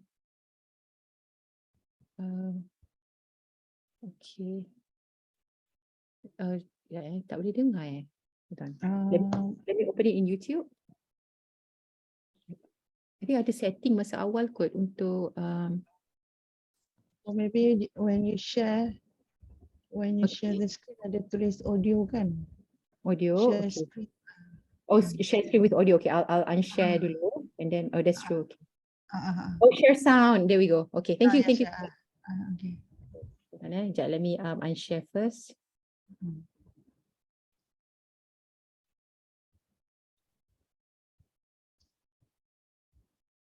Stop sharing dulu. Okay, all right.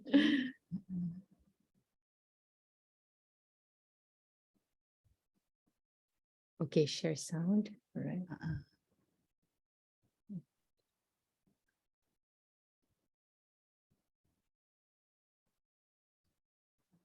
Tak kena lagi. Okay, sekejap dia kena isi password pula.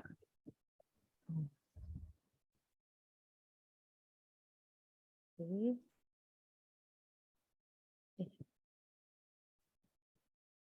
Okay, hold on. Okay, cuba lagi sekali. Okay, all right. I've enabled share sound. Let's try this again.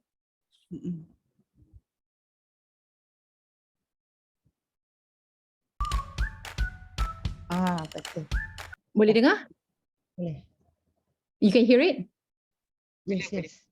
Yes, okay.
Okay. So yeah, so that was in a short presentation of how we had adopted the PBL. So now towards the end of my sharing session today is I'm going to share some photos of our project-based learning before the pandemic. So this would be when we do the brief to define the project. And then at the initial stage, students will be conducting precedent studies, or what we can say precedent studies or literature review on various projects, so they can see examples of how other places have done it. And then if it's in a studio, in a lower year studio, we would do a minor project first, where they do a smaller scale project just to get to know the new subject matter and to test out the vocabs. For them to learn important vocabularies for that particular topic. And then we would then proceed with site visit and data collection. So in our nature of study, there's a lot of site visit and data collection, because our field is about doing things on site. So we need to get the students to know how to collect data, how to interview, how to look at the spaces that they visit, what are the conditions, and how to evaluate. So this will be done physically. So I always enjoy this part of my work, of going for field trips and site visits. And then we would make arrangements for the students to meet with the locals or agencies. It could be a briefing that they receive from the local government, from a community member. Like the photo here was when we did heritage study in Palembang. So we contacted a university in Palembang so that we can have a dialogue to exchange about, they talk about the history, and we share about what we're looking at and what we are interested to document, and also to share about what Malaysia has done. And then even on site, we would encourage students to do on-site discussions. So we would choose accommodations that would have spaces like a cafe space or a hall where we can do on-site discussion, because this is also part of the process. And they would have to bring all their drawing materials, their papers, their everything, so that every day it's not just collect and then only analyze when we go back, because we want to make sure that they have enough data, the sufficient ones, while they are still there, because it will be costly for them to fly back if it is an overseas trip. And then we would do progress presentations.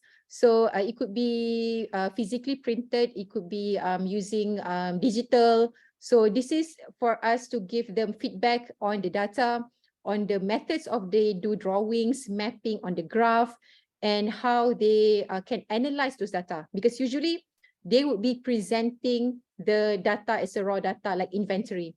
So we want them to start the analysis process of evaluating how important is this? How does it affect what you're going to do after this? What are the values of these findings, and so forth? So progress presentations really help.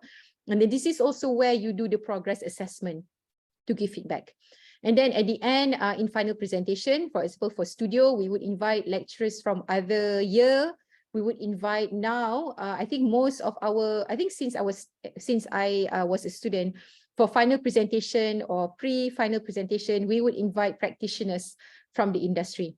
So some are our friends, some are our alumni who have worked in various sectors, government, private, contractor, developer, so that we can also see how the students' projects meeting the industry demand as well. Okay, and there are also opportunities for students to present to the local community. So the picture on the left here was a community from Kuala Lipis, where lecturer at that time, Dr. Zainul, they did a project in Kuala Lipis, his hometown. So when the students did their final presentation, a bus of community came to IUM to look at the students' presentation and hear about their ideas for their kampung. So this is when I said I found it amusing when my student wanted to present and they forget the Malay term kan, and they were saying like macam pelan je. All of a sudden they had an accent, so I find it very funny, but it gives them an exposure that they actually have to prepare and present it full in BM lah kan. That's why we have BM for Kerjaya. Okay, and then at the end we have portfolio exhibition, where we do the final moderation of assessment. So we will get evaluators from our members of department who does not teach the studio to look into moderation of the grading. So this is only for studio-based project. But for heritage and seminar, we have different kind of assessment. Okay, so during and post-pandemic for project-based learning, we had to do hybrid method. For our resource planning, we could not go to the site, but we had to do resource planning. So our site at that time was the royal town of Pekan in Pahang. And our classes, our studio are all based on Google Meet at that time. Okay.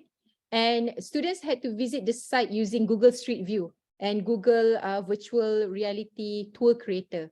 So we came across this, and they could only go to the site based on, existing YouTube videos and going through the Google platform and Google Earth. And we virtually visited the site together. So this was during the MCO, where we said that, okay, let's all dress up like we're going for a site visit, although we're in front of the computer, just to have fun. So everybody brought their hats, their caps, their sunglasses, just to get the feel of a site visit, because doing things online can be quite stressful because they spend long hours. For us, we might have a class once a day, but for them, after our class, another class, and then another class, and then online discussion. So they would be spending more than 8 hours on the laptop kan. So we we integrate something fun for them, fun for us as well. Okay, and okay, I want to share a bit on this is a virtual site tour that one of the group did. So they wanted to present their site, and they did it like they were in the tour bus. So I'll share a short clip of it.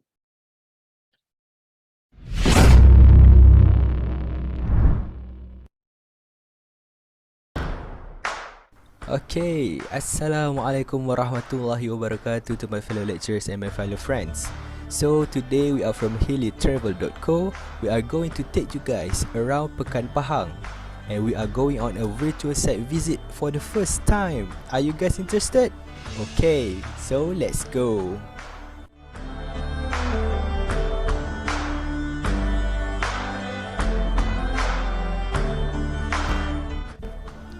So we have arrived at our first destination, that is the Chief's Rest House.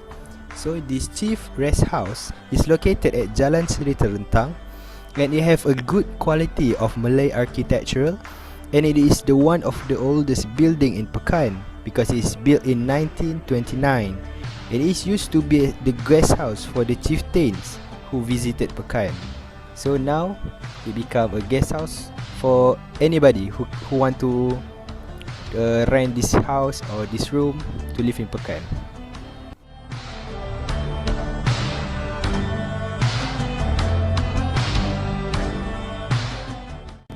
Okay, so after we visited the chieftain house, let's go visit our next destination.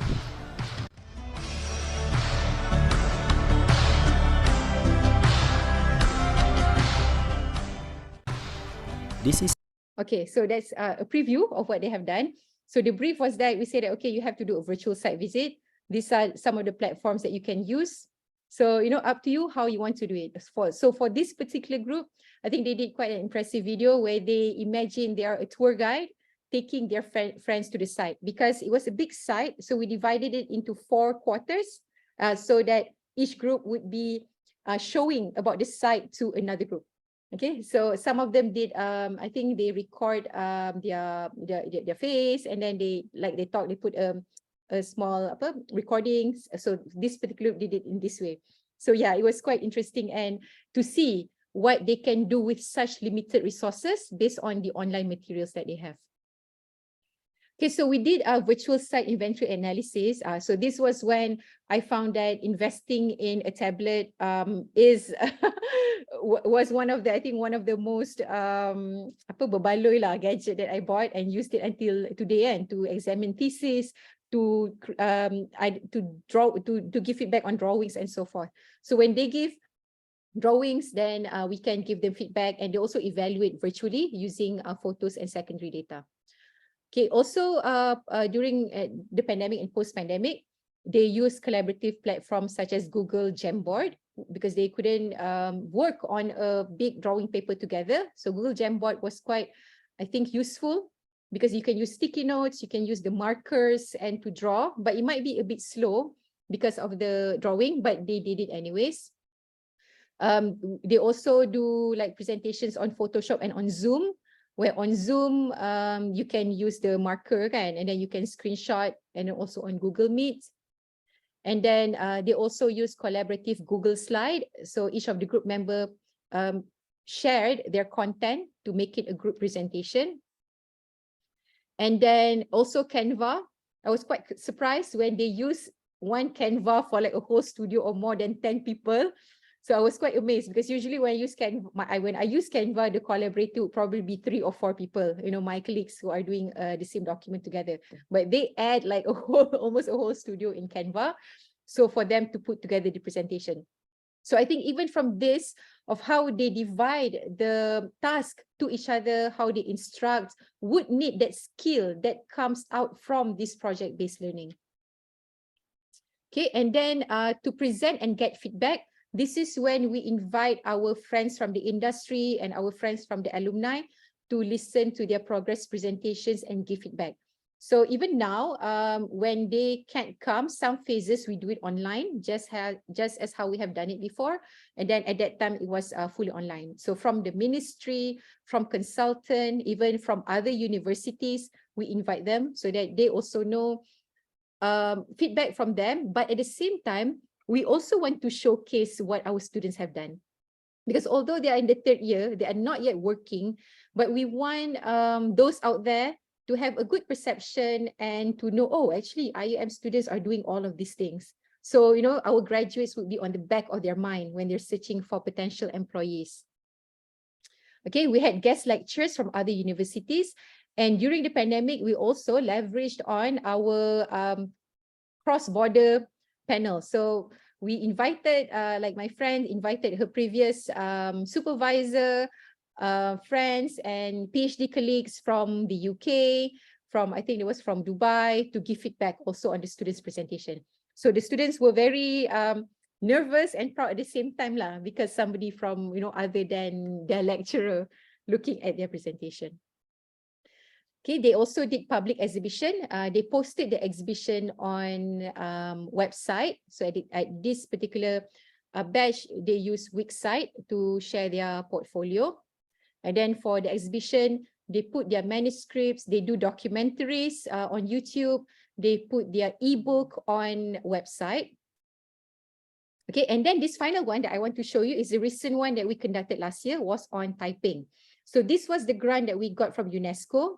On the UNESCO Heritage Grant. For UNESCO, if you want to apply, I think it opened previously in January, it has closed, but if you want to apply next year in January, it needs to be any project that relates to heritage, and then how you disseminate about that to the public.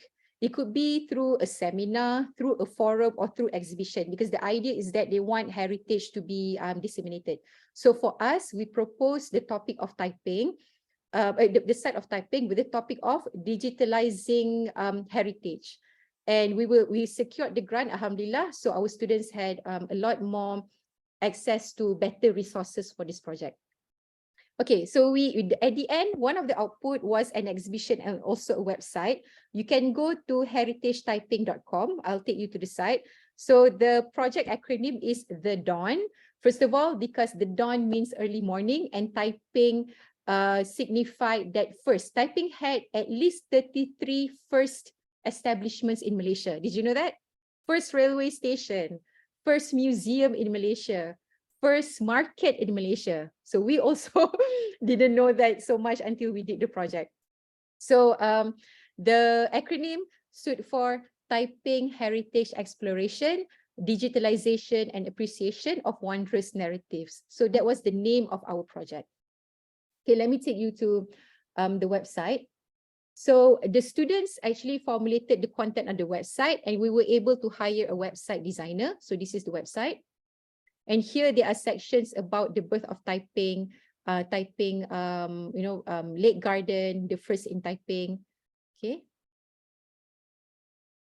So, okay, so this was a national collaboration with Malaysian National Commissions for UNESCO. And then, yes, the aim of the project was to digitally document and share the heritage values of Taiping in line with UNESCO's Charter for the Preservation of Digital Heritage. And the objectives were to do inventory of the cultural and natural heritage and to map it, and to develop a web-based platform as a portal to document and disseminate findings, because we found that there was not a lot or even many interactive maps about heritage sites. Even museums, they had like a virtual gallery, but not something that you can click on and it pops up information. And the third objective is to transfer the knowledge to the public through exhibition and experiential learning. So this was our team. The main instructor were myself and Dr. Hanis as the studio master, and also our co-coordinators, Dr. Hazza and Dr. Putri, and our students. So if you can see here, they have had an organizational structure for the project. Who's the program coordinators, program manager, financial controller, special tasks, publication and promotion. So everybody had their role. And we also had collaborations and input from the local authority, Majlis Pemadaran Taiping, Gallery Pemadaran Taiping, visitors of Taman Tasik Taiping. And at the end, the students also received sponsors from their family members who sponsored, I think, some funding for them to do baju for the exhibition, some sponsored tablet for them to do exhibition as well. Okay, so I'll share a bit about the website. So they had a page that talks about the history of tin mining in Taiping that people can scroll down. Okay, and then this another website was Taiping's first. So they created these icons and website, and then we worked with a web developer so that this map can be interactive. You can press on it, and then the history and the photos of the building will pop up. So you can, for example, if you want to look into this 1879 British Officers' Mess. I think this is the museum. Maybe this one. Perak Museum. The first museum in Malaysia, 1886, was in Perak. Okay, so they designed this, and then they also documented the natural heritage of Taiping Lake Garden. They did this cute drawing because we wanted to attract younger generation as well, to show how Taiping Lake Garden was transformed from a mining ground to a recreational park. Okay, so in the exhibition, they did like a GIF animation. And then here, there's also another interactive map where you can see what are the things that are there at the sites. Okay, and at the bottom here would be the heritage trees. So if people wanted to learn, Taiping has a number of heritage trees that have aged of more than 100 years. So people can click on this. So they did the drawing, and then people can see the information about this tree. Penaga Lilin, where is the origin, how old, and then what are the functions, and what are the photos of that plant. Okay, so they also have the Taiping town, how the Taiping town developed from a great iron city until how to the city it is now. And then even if you wanted to learn about the architecture, for example, okay, if you click on this, then you can learn, okay, this is Palladian architecture, shop house, where it's located. So basically, they're also educating the public about the heritage of Taiping. Okay, and another site that we did was Kuala Sepetang, which is a context. So they have photos and documentaries about this. And then at the end here, so they did urban documentary of Taiping, where this is what they display at the exhibition. Okay, so they did this video. The Gihin gang in Kelian Baru was assaulted by the Haisan group from Kelian Pau over the mining areas canal. Okay, and then there's another one where they do documentaries. This is 100 the years ago, sort of the far animation in the that they land did of Malay Kingdom, there is a vast expanse of greenery surrounded by the wilderness, on the hills, and the change, the ocean as transformation far of as the land eyes can see. The from story mining begins to in Kelian Pau, the park. an emergent land located by the footside of Maxwell Hill. So in something Larut that might District. be attractive to the young kids. And then they also do yes, this is a book, an ebook it's a physical book that we did because we had the budget. So we printed the book and we even got ISBN for it. We submitted ISBN so that we can edit and also submit it to IRAP kan. So this was one of the big output. Even UNESCO said that they asked for extra copy because they wanted to show it to others if they go overseas to exhibit about our work. So, you know, they do a lot of this, so it's quite a task for the lecturers lah to go through and edit and look into the language and everything. You know, we know that it's not perfect, but I think it's a great example already to have a documentation of the writing. Okay. And then another one was also another ebook on, this is also physical book. So we do 2 versions. So this is when they documented and draw about the heritage trees of Taiping.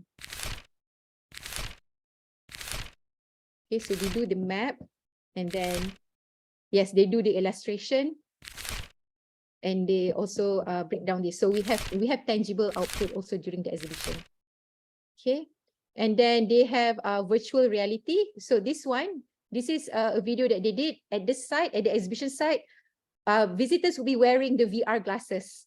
We rented the VR glasses so people can wear it and then they can feel that as if they're walking or floating at the site. So that was the experience that we wanted to bring as well. Okay, all right. So so the last thing I wanted to show was some photos from the exhibition. Okay, I'm going to zoom into this. This is a poster that we did for a competition. We didn't win for this particular competition, but we might enter for another one. Okay, all right. So the process, as shown in the Compose Studio video, was actually the similar process of framing the project, goal establishment, and then how we prepare our analog and digital tools. How we do site visit and digital documentations along the way, and then gaining expert input. So for this particular project, throughout the process, the students would hold mini symposium on specific topic. So for example, one of the symposium was on the topic of natural heritage. So we asked them to invite 3 experts to do an online like webinar and symposium. So they start to learn about organizing early on. And then we can simply do it as a lecture and invite, but we want it to be a bit more structured as a public event, and we can also invite others to join. Okay, yeah, so these are some of the sites when we were in Taiping. Site visit to the museum. We had a briefing by the museum curator. Discuss on site, while we have our breakfast, we bring our drawings and do sketches. Briefing at Kuala Sepetang by the guide. So they contacted Jabatan Hutan, and then they did community interviews. They visited schools to ask the school teacher. They visited the park to talk to the members of the public. Okay, some of them took photos and videos. We visited charcoal factory, and we had on-site discussion. So at the accommodation that we picked, we selected the one that had a working space. Luckily at that time, I can't remember what it was called, but they had a hall even with a projector and whiteboard. So we said that was perfect lah. So every night after we had dinner, it would be discussion time. And then we were also able to hire drone pilot to do the drone imaging. So the students would be directing where are the shots that they want. So they would have to plan the storyboard and what are the data that they want for the documentaries, so they can communicate with the drone pilot to record the drone images. Okay, site visit around Taiping, field mapping, and then drone imaging. Okay, and then we had the website. And this was the physical experience, okay, where they acted as like a tour guide or a guide to a gallery. When visitors, I think we had probably 1,000 visitors over 1 week of exhibition at KAED, from various kuliahs, from even people from outside, even their family members. So they would be talking like a tour guide, like for the whole day, for the whole week. They will be explaining, sometimes in BM, sometimes in English, about their site. So they had site models, they had physical display, and then online sketches. They displayed their sketches. The books, we also exhibited the books there. Okay, touch screen interactive website. So because we had funding, we could rent a touch screen computer to be there. And then we had one student who was explaining and showing, and even to the stage where I think by the 5th day, they were talking about like, they used the language of we as if they are the one who conserve typing because they were so immersed. And then it was like, okay, they said that it was actually Perbandaran Taiping yang do the conservation for the trees. But they said, oh yeah, yes, we conserve the trees because we want to make sure that and then one of the guests were like, who's we? Oh, okay, I mean typing. So we can see how immersed they get in the project after a few days of talking about it. So they did hologram. So hologram, they use, I think, acrylic to create the reflection. Even I don't know how they do it, but they did it anyways. Virtual reality. So this guy here was our representative from UNESCO who had a test about the hologram and a VR. And augmented reality. So they had a map where there's photos and you can use your phone and tablet to look into the building 3-dimensional. So they found a software that could work with your phone and the tablet. And this was like a wow factor even for us. So we had several computers to display about the animation. And there's a segment of a room for documentary. So it was all, I think we had 3 different segments in KAED Gallery. So I think every year in KAED, during KAED Fest, and also during exhibition, do come to KAED to see how the students have done it. Okay, so reflection and feedback was also part of our process. So we did a survey to the visitors before and after. So we did a quick QR code survey in BM and also in English, because we want to gauge whether our exhibition had improved their level of awareness about typing's heritage value before and after. So Alhamdulillah, we see that, before the exhibition, there's maybe 10 people who did not know about the heritage values of typing, but by the end of the exhibition, most of them would know already. So the physical experience was impactful in terms of educating about the heritage. And then the visitors' experience on using digital tool, we wanted to see which one that they found they have used before and used after. So we can see in terms of experience. And then the average rating for the whole of exhibition, what they thought of the exhibition. So this was definitely a confidence or morale booster for the students' hard work. Okay, and then to the students, we also did a survey on what they learned, what skills were improved based on the communications, collaborations, approach, and so forth. So they said that when we compared it to when they were in the first year and how they are now in the final year. So in terms of creativity, communication, collaboration, technology, and overall transformation, obviously they said that of course they had improvement because it was some of it was something new, and then some of it were an advanced version of what they previously learned. And then these are the word clouds of the things that they thought were specific things that they learned about through this PBL: teamwork, time management, how to manage exhibition, how to do creative impression, documentation, how to do content narration, how to develop augmented reality, multitasking, communication skill, program management skills. So we feel that these are very important skills to equip them to go to any job that they want to do after they have graduated. Okay. All right, so I think that brings me to my, for my final slide already. So thank you so much for your attention. And then I hope my sharing have brought some new ideas and something that you could do for your project-based learning or project, or maybe some other relevant courses. And do share your ideas in the Padlet so that we can exchange ideas with each other. So I open the floor now if there's any question, and I give back to Dr. Wirawati.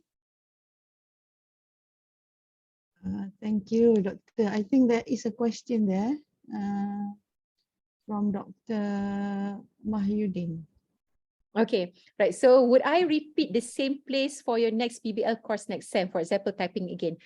No, probably not. So we won't repeat the same project because first of all, we would have the data already. But for a different batch of students, we would pick different site. So they would have fresh data. But for typing, maybe for our research or consultation project, we might take it to a different level, to a different ways, but not for the course. Thank you for your question, Dr. Mayudi. I think it's very interesting. Yeah, how do you make the selection of that typing, Doctor?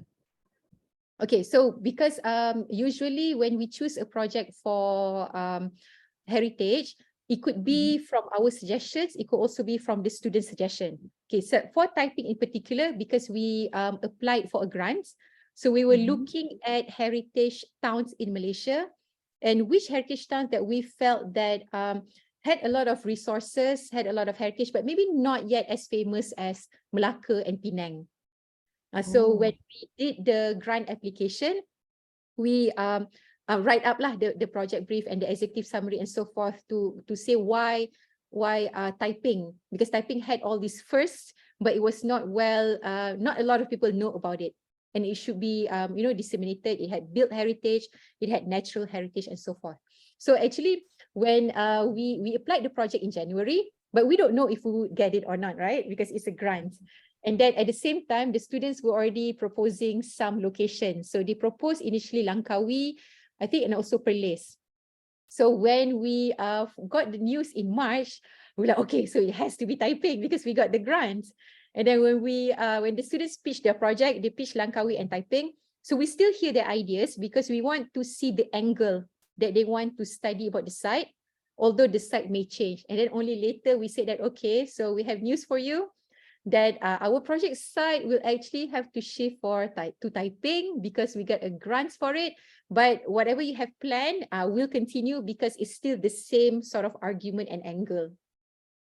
So they were quite happy, Yeah? Only different place. Only different place, that's right. So then, of course, after they have found about typing, their LR, their data collection would directly go towards typing. Yeah, very interesting. I'm teaching statistics. I don't think I can do such thing, but it's very interesting. Any comments from the audience? I'm thinking what are the subjects that I can use such project-based learning. Dr. Wiraldi from Kuliah, from education, is it? Yes. Okay. In KAED or in your department, is there a subject that requires students to do like collaborative work, like a seminar or a forum, a subject that needs them to do management or events like that? Because I'm in the educational psychology, mostly we go to schools lah if we need to go out. So yeah. Okay, much of the things related to schools. Okay, right. I mean, maybe this could even, I know that Kuliah, we go through curriculum review every 4 years, 5 years, kan? Maybe it is something that each program might be interested to look into, to create a subject that incorporates project-based learning mode that maybe you don't have it now. So maybe it could be something that the program might want to have in the future. Sure. Yeah, very interesting. So we can see that the teamwork, the collaborative element of students very much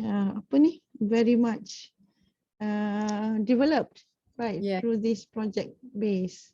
Yeah, and I think doing project-based learning is also commitment on our side as well, because I think it's very intensive and heavy lah juga sebenarnya, because you are monitoring and guiding the project as it develops, kan? So it needs close monitoring as well, because especially involving people outside, involving external, because you want to make sure that it's reflected well, it's presented well, kan? We don't touch on any sensitive issues. So the check and balance has to constantly be there lah.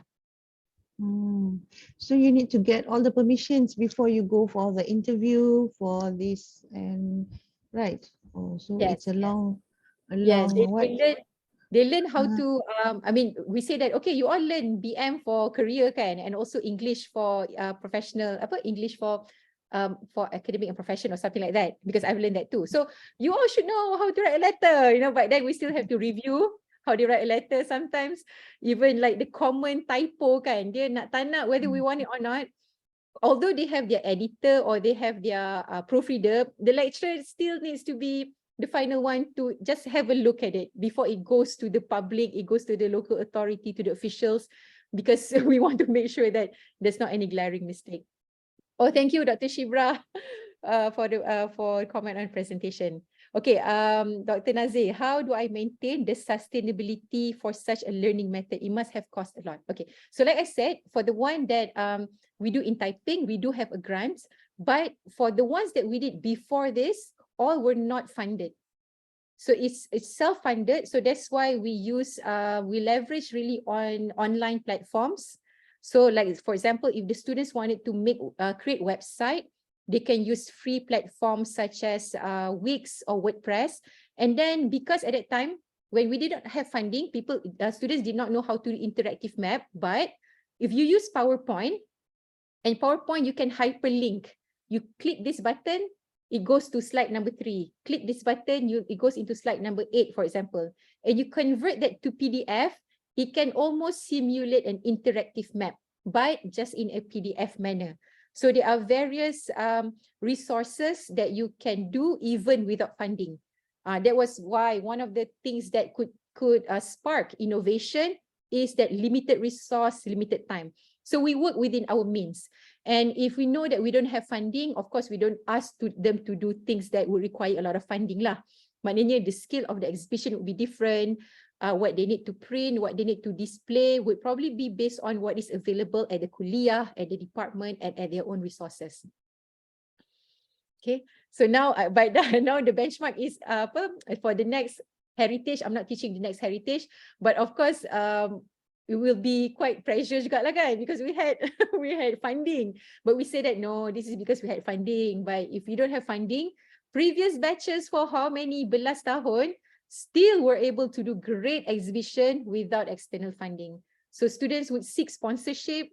They are creative. They get Acik to sponsor printing. They get some other companies to sponsor, so they can search for funding on their own.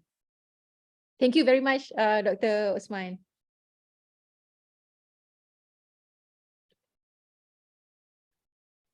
So any other comments or questions? Have you figured out how to do this in your classroom? I think they have shared a few, right, in Padlet, maybe. Yeah, that's right. So if there is no question, no more comments. Some ideas on programming, designing, coding. Wow, okay, all right. And testing, I think from IT, it could be something that you do using online platforms, kan? Even if students created, a website or an apps like here, Dr. Mazlina's idea is to create information for students to upgrade students' performance, self-management. So this could be an app and become a testing ground, like a pilot project. Who knows, from this project, you can even, the findings can be a stepping stone for you to apply a grant, because you already have initial findings from it. Okay, how do I evaluate the individual student? Okay, so we do have a progress assessments. For example, each progress assessment, they would have to present their scope of work.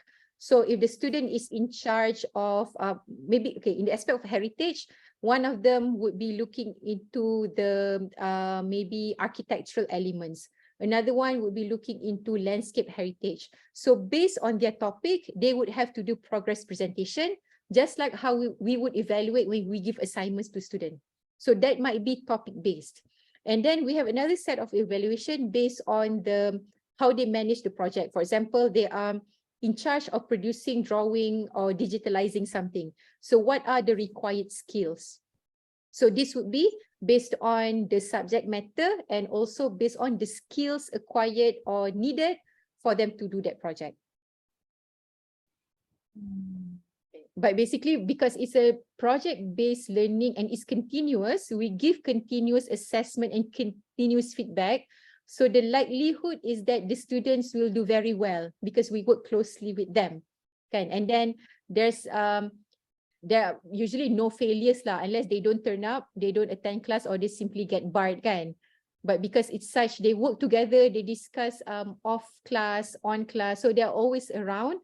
So it's a project that they are more likely to score. And we also do peer review, peer assessment, because sometimes they might be behind the scenes thing that we don't know of how their contribution is.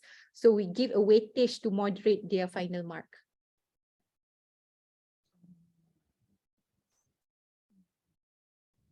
Thank you, Dr. Nazir. I hope we're doing it. We're always constantly trying to improve as well, so that we have a fair rubrics. What is the toughest challenge or worst case scenario that became a reality in dealing with the PBL experience? Yeah, of course, this is reality. Oh yeah, students like to give their lecturers almost heart attack, kan? Like 1 day before or 2 days before exhibition, you don't see things being pinned up. You know, you don't see things when we always do pre-exhibition where they display everything, because we don't want to be surprised towards the end, kan? So I would say that is a tough challenge, because you want to believe in them, you have faith in them, but faith have to be shown as well. Okay, so pre-exhibition is very important, and then to do rehearsals, to motivate them. They will be tired, they will be stressed. So I think dealing with emotions, dealing with the tiredness of doing this, and you know, I know we expect a lot, but I think there's sometimes we have to give and take lah, kan? If we know that that is the maximum or the best that the student can do, so we make peace with our standard. I mean, excellence. And then there's, okay, it's good enough to be exhibited, so that's good. So I think that's dealing with our own standard. Worst case scenario, I would say that there's not yet a worst case scenario, but I mean, worst case scenario is, of course, if, for example, things like your event or VIP cancel, ataupun macam last time, we were supposed to do an event, but then because of election, that was public holiday the next day, kan? At that time, kan? But it wasn't my exhibition lah, it was another event in KAED. So you had to do quick mitigation strategy, because all your team members might panic. So I think preparing for worst case scenario or case B, alternative plan, if this happened, what would be the next step? For example, if this happened, what do we need to do? Okay, call the caterer, call the kemah, ataupun if it rains outside, we have to do it inside. So plan B always have to be there. And then we need to anticipate together what might happen. So worst case scenario would be a bit easier to deal with, and it will not come as a surprise to everyone. Some interesting scenario or experience is while taking students on trips. Ada yang, some of them, you know, I remember taking students to Melbourne and Sydney. And after we came back, we transited at Changi Airport. And then after we all came down, all of a sudden one ran to me, "Madam, I cannot find my passport. I left it in the plane." I was like, yeah, go back and run. So he ran, and luckily the gate hasn't yet closed, so he was able to get his passport. Okay, to number one. On the same trip, we finished our visit, and then we went to factory outlet for shopping lah, kan. And then towards the end, she ran faster from the plane. Yeah, and then at the end, after the shop has closed. "Madam, I couldn't find my IC." Dah pula. And we're talking about these 19, 20-year-old students, kan. I mean, when we're there, we're the first person who they come to, kan. And then we did, okay. And then I was like, okay, what do I do? So then we said, okay lah, tak apalah, we made a report, email to the embassy or something like that, do a report. But luckily I said, "Do you have your passport?" "Yes." "Okay, fine." We go back and we make a report. And then things like, I think, if you go on site visit, prepare for, you know, first aid kit, because we don't want injuries to happen. So these are the other, I think, the challenge on site lah. If you do interaction with, you know, community, with people, ada yang, you know, luka sikit lah, hidung berdarah, "Madam, you know, hidung berdarah." So all come to madam, but you know, those are good memories lah. Okay, I am from CFS. How to get fund for site visit? Okay, so for us in KAED, we actually don't have funding for site visit. I would call our funding is from IIUM bus, where we do a working paper through the department, and then for the head of the department to table it in kuliah committee meeting or kuliah KBM, and then to see that the kuliah would have coordination, because all studios will be going out, so they would do a scheduling, because IUM bus, there's only how many, kan? And then we will check availability with IM transport to the bus. So basically that funding of the transport is covered by IIUM. Okay, other things like food and accommodation, so that will be the students' own money. So they know that when they get to KAED, even to any course, they would have to spend for their assignments, right? Even to print, even to go for site visits. So even for choosing accommodation, we would let them to propose the budget, because it will be according to their own budget. If they want to stay in a hostel or maybe in a homestay, or if they don't have a lot of funding, then we might get in touch with the local authority like Majlis Daerah, Majlis Perbandaran, because sometimes they have guest house or they have a hostel.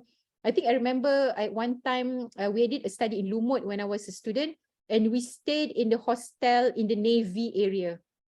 I think the lecturers got it for free. So think of various partners who you can collaborate during your visit, because they might have accommodation. Even sometimes you can talk to local authority, Majlis Daerah ke Majlis Perbandaran kan. For example, they become part of your stakeholder or partner. Maybe they can use the ideas, they can use the ideas that the students propose. But in return, we can ask them, maybe can you sponsor accommodation, or host them for a briefing session that include lunch or something. So think of ways of how you can optimize the connections and the resource that you have if you don't have any actual grant to work with.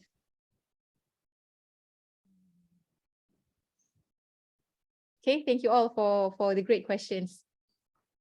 Yeah, it seems that you have a lot of experience in doing this. I never thought of contacting the locals if you do not have any accommodation. Yes. Actually, Great.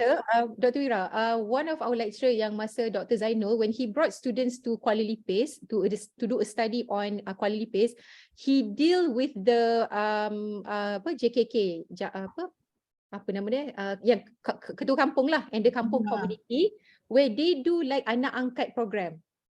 So so the students had their accommodation in the families who wanted to take like anak angkat for that 1 week. So other than experiencing the local culture, interviewing the folks there, they also get accommodation. So makan free dah lah. Makan free. And then bila buat aktiviti kat kampung ni, usually they are very warm-hearted, very open.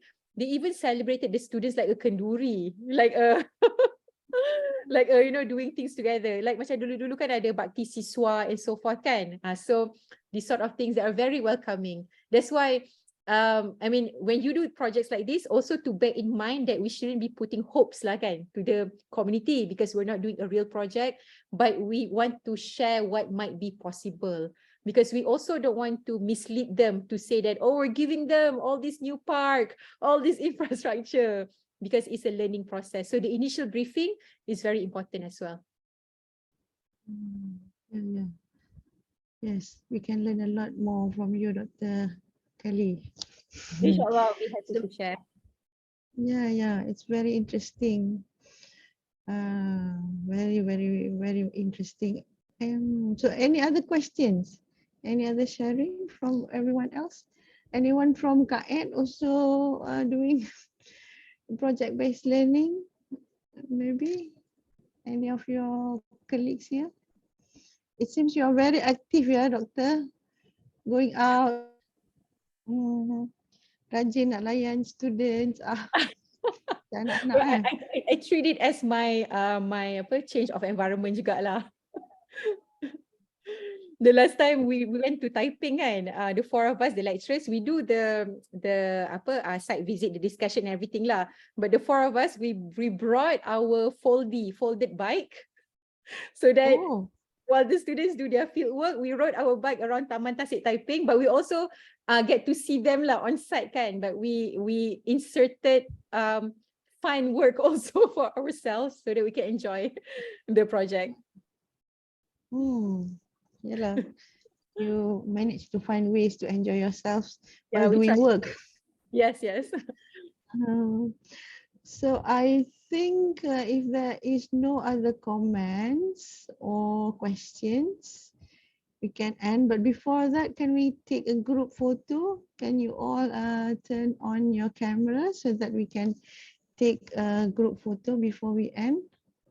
Boleh buka kamera sekejap. Okay, yeah. Thank you so much everyone for staying until the end. I thought of doing it 2 hours sebab kejap lagi nak Quran hour kan. But then okay lah. Alhamdulillah CPD bagi until 12.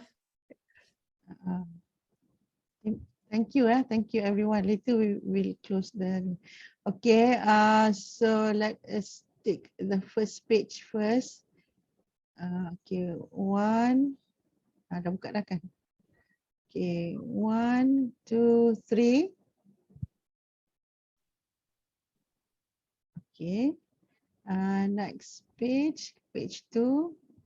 Tak ada yang buka 1, 2, 3. Okay, next page.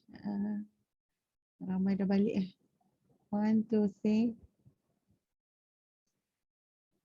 Okay, thank you so much. Thank you all for your active participation. You Terima kasih, joined Doktor. Terima kasih penganjur. Thank you very much. So let us end with tasbih kafarah wa suratul As.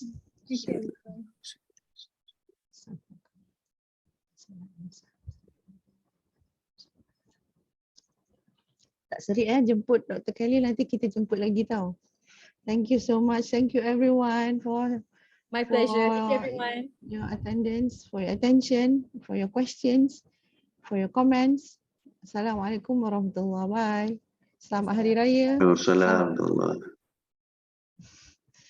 Jumpa lagi insyaAllah. Terima kasih banyak ya. Okay, bye. Thank you, welcome.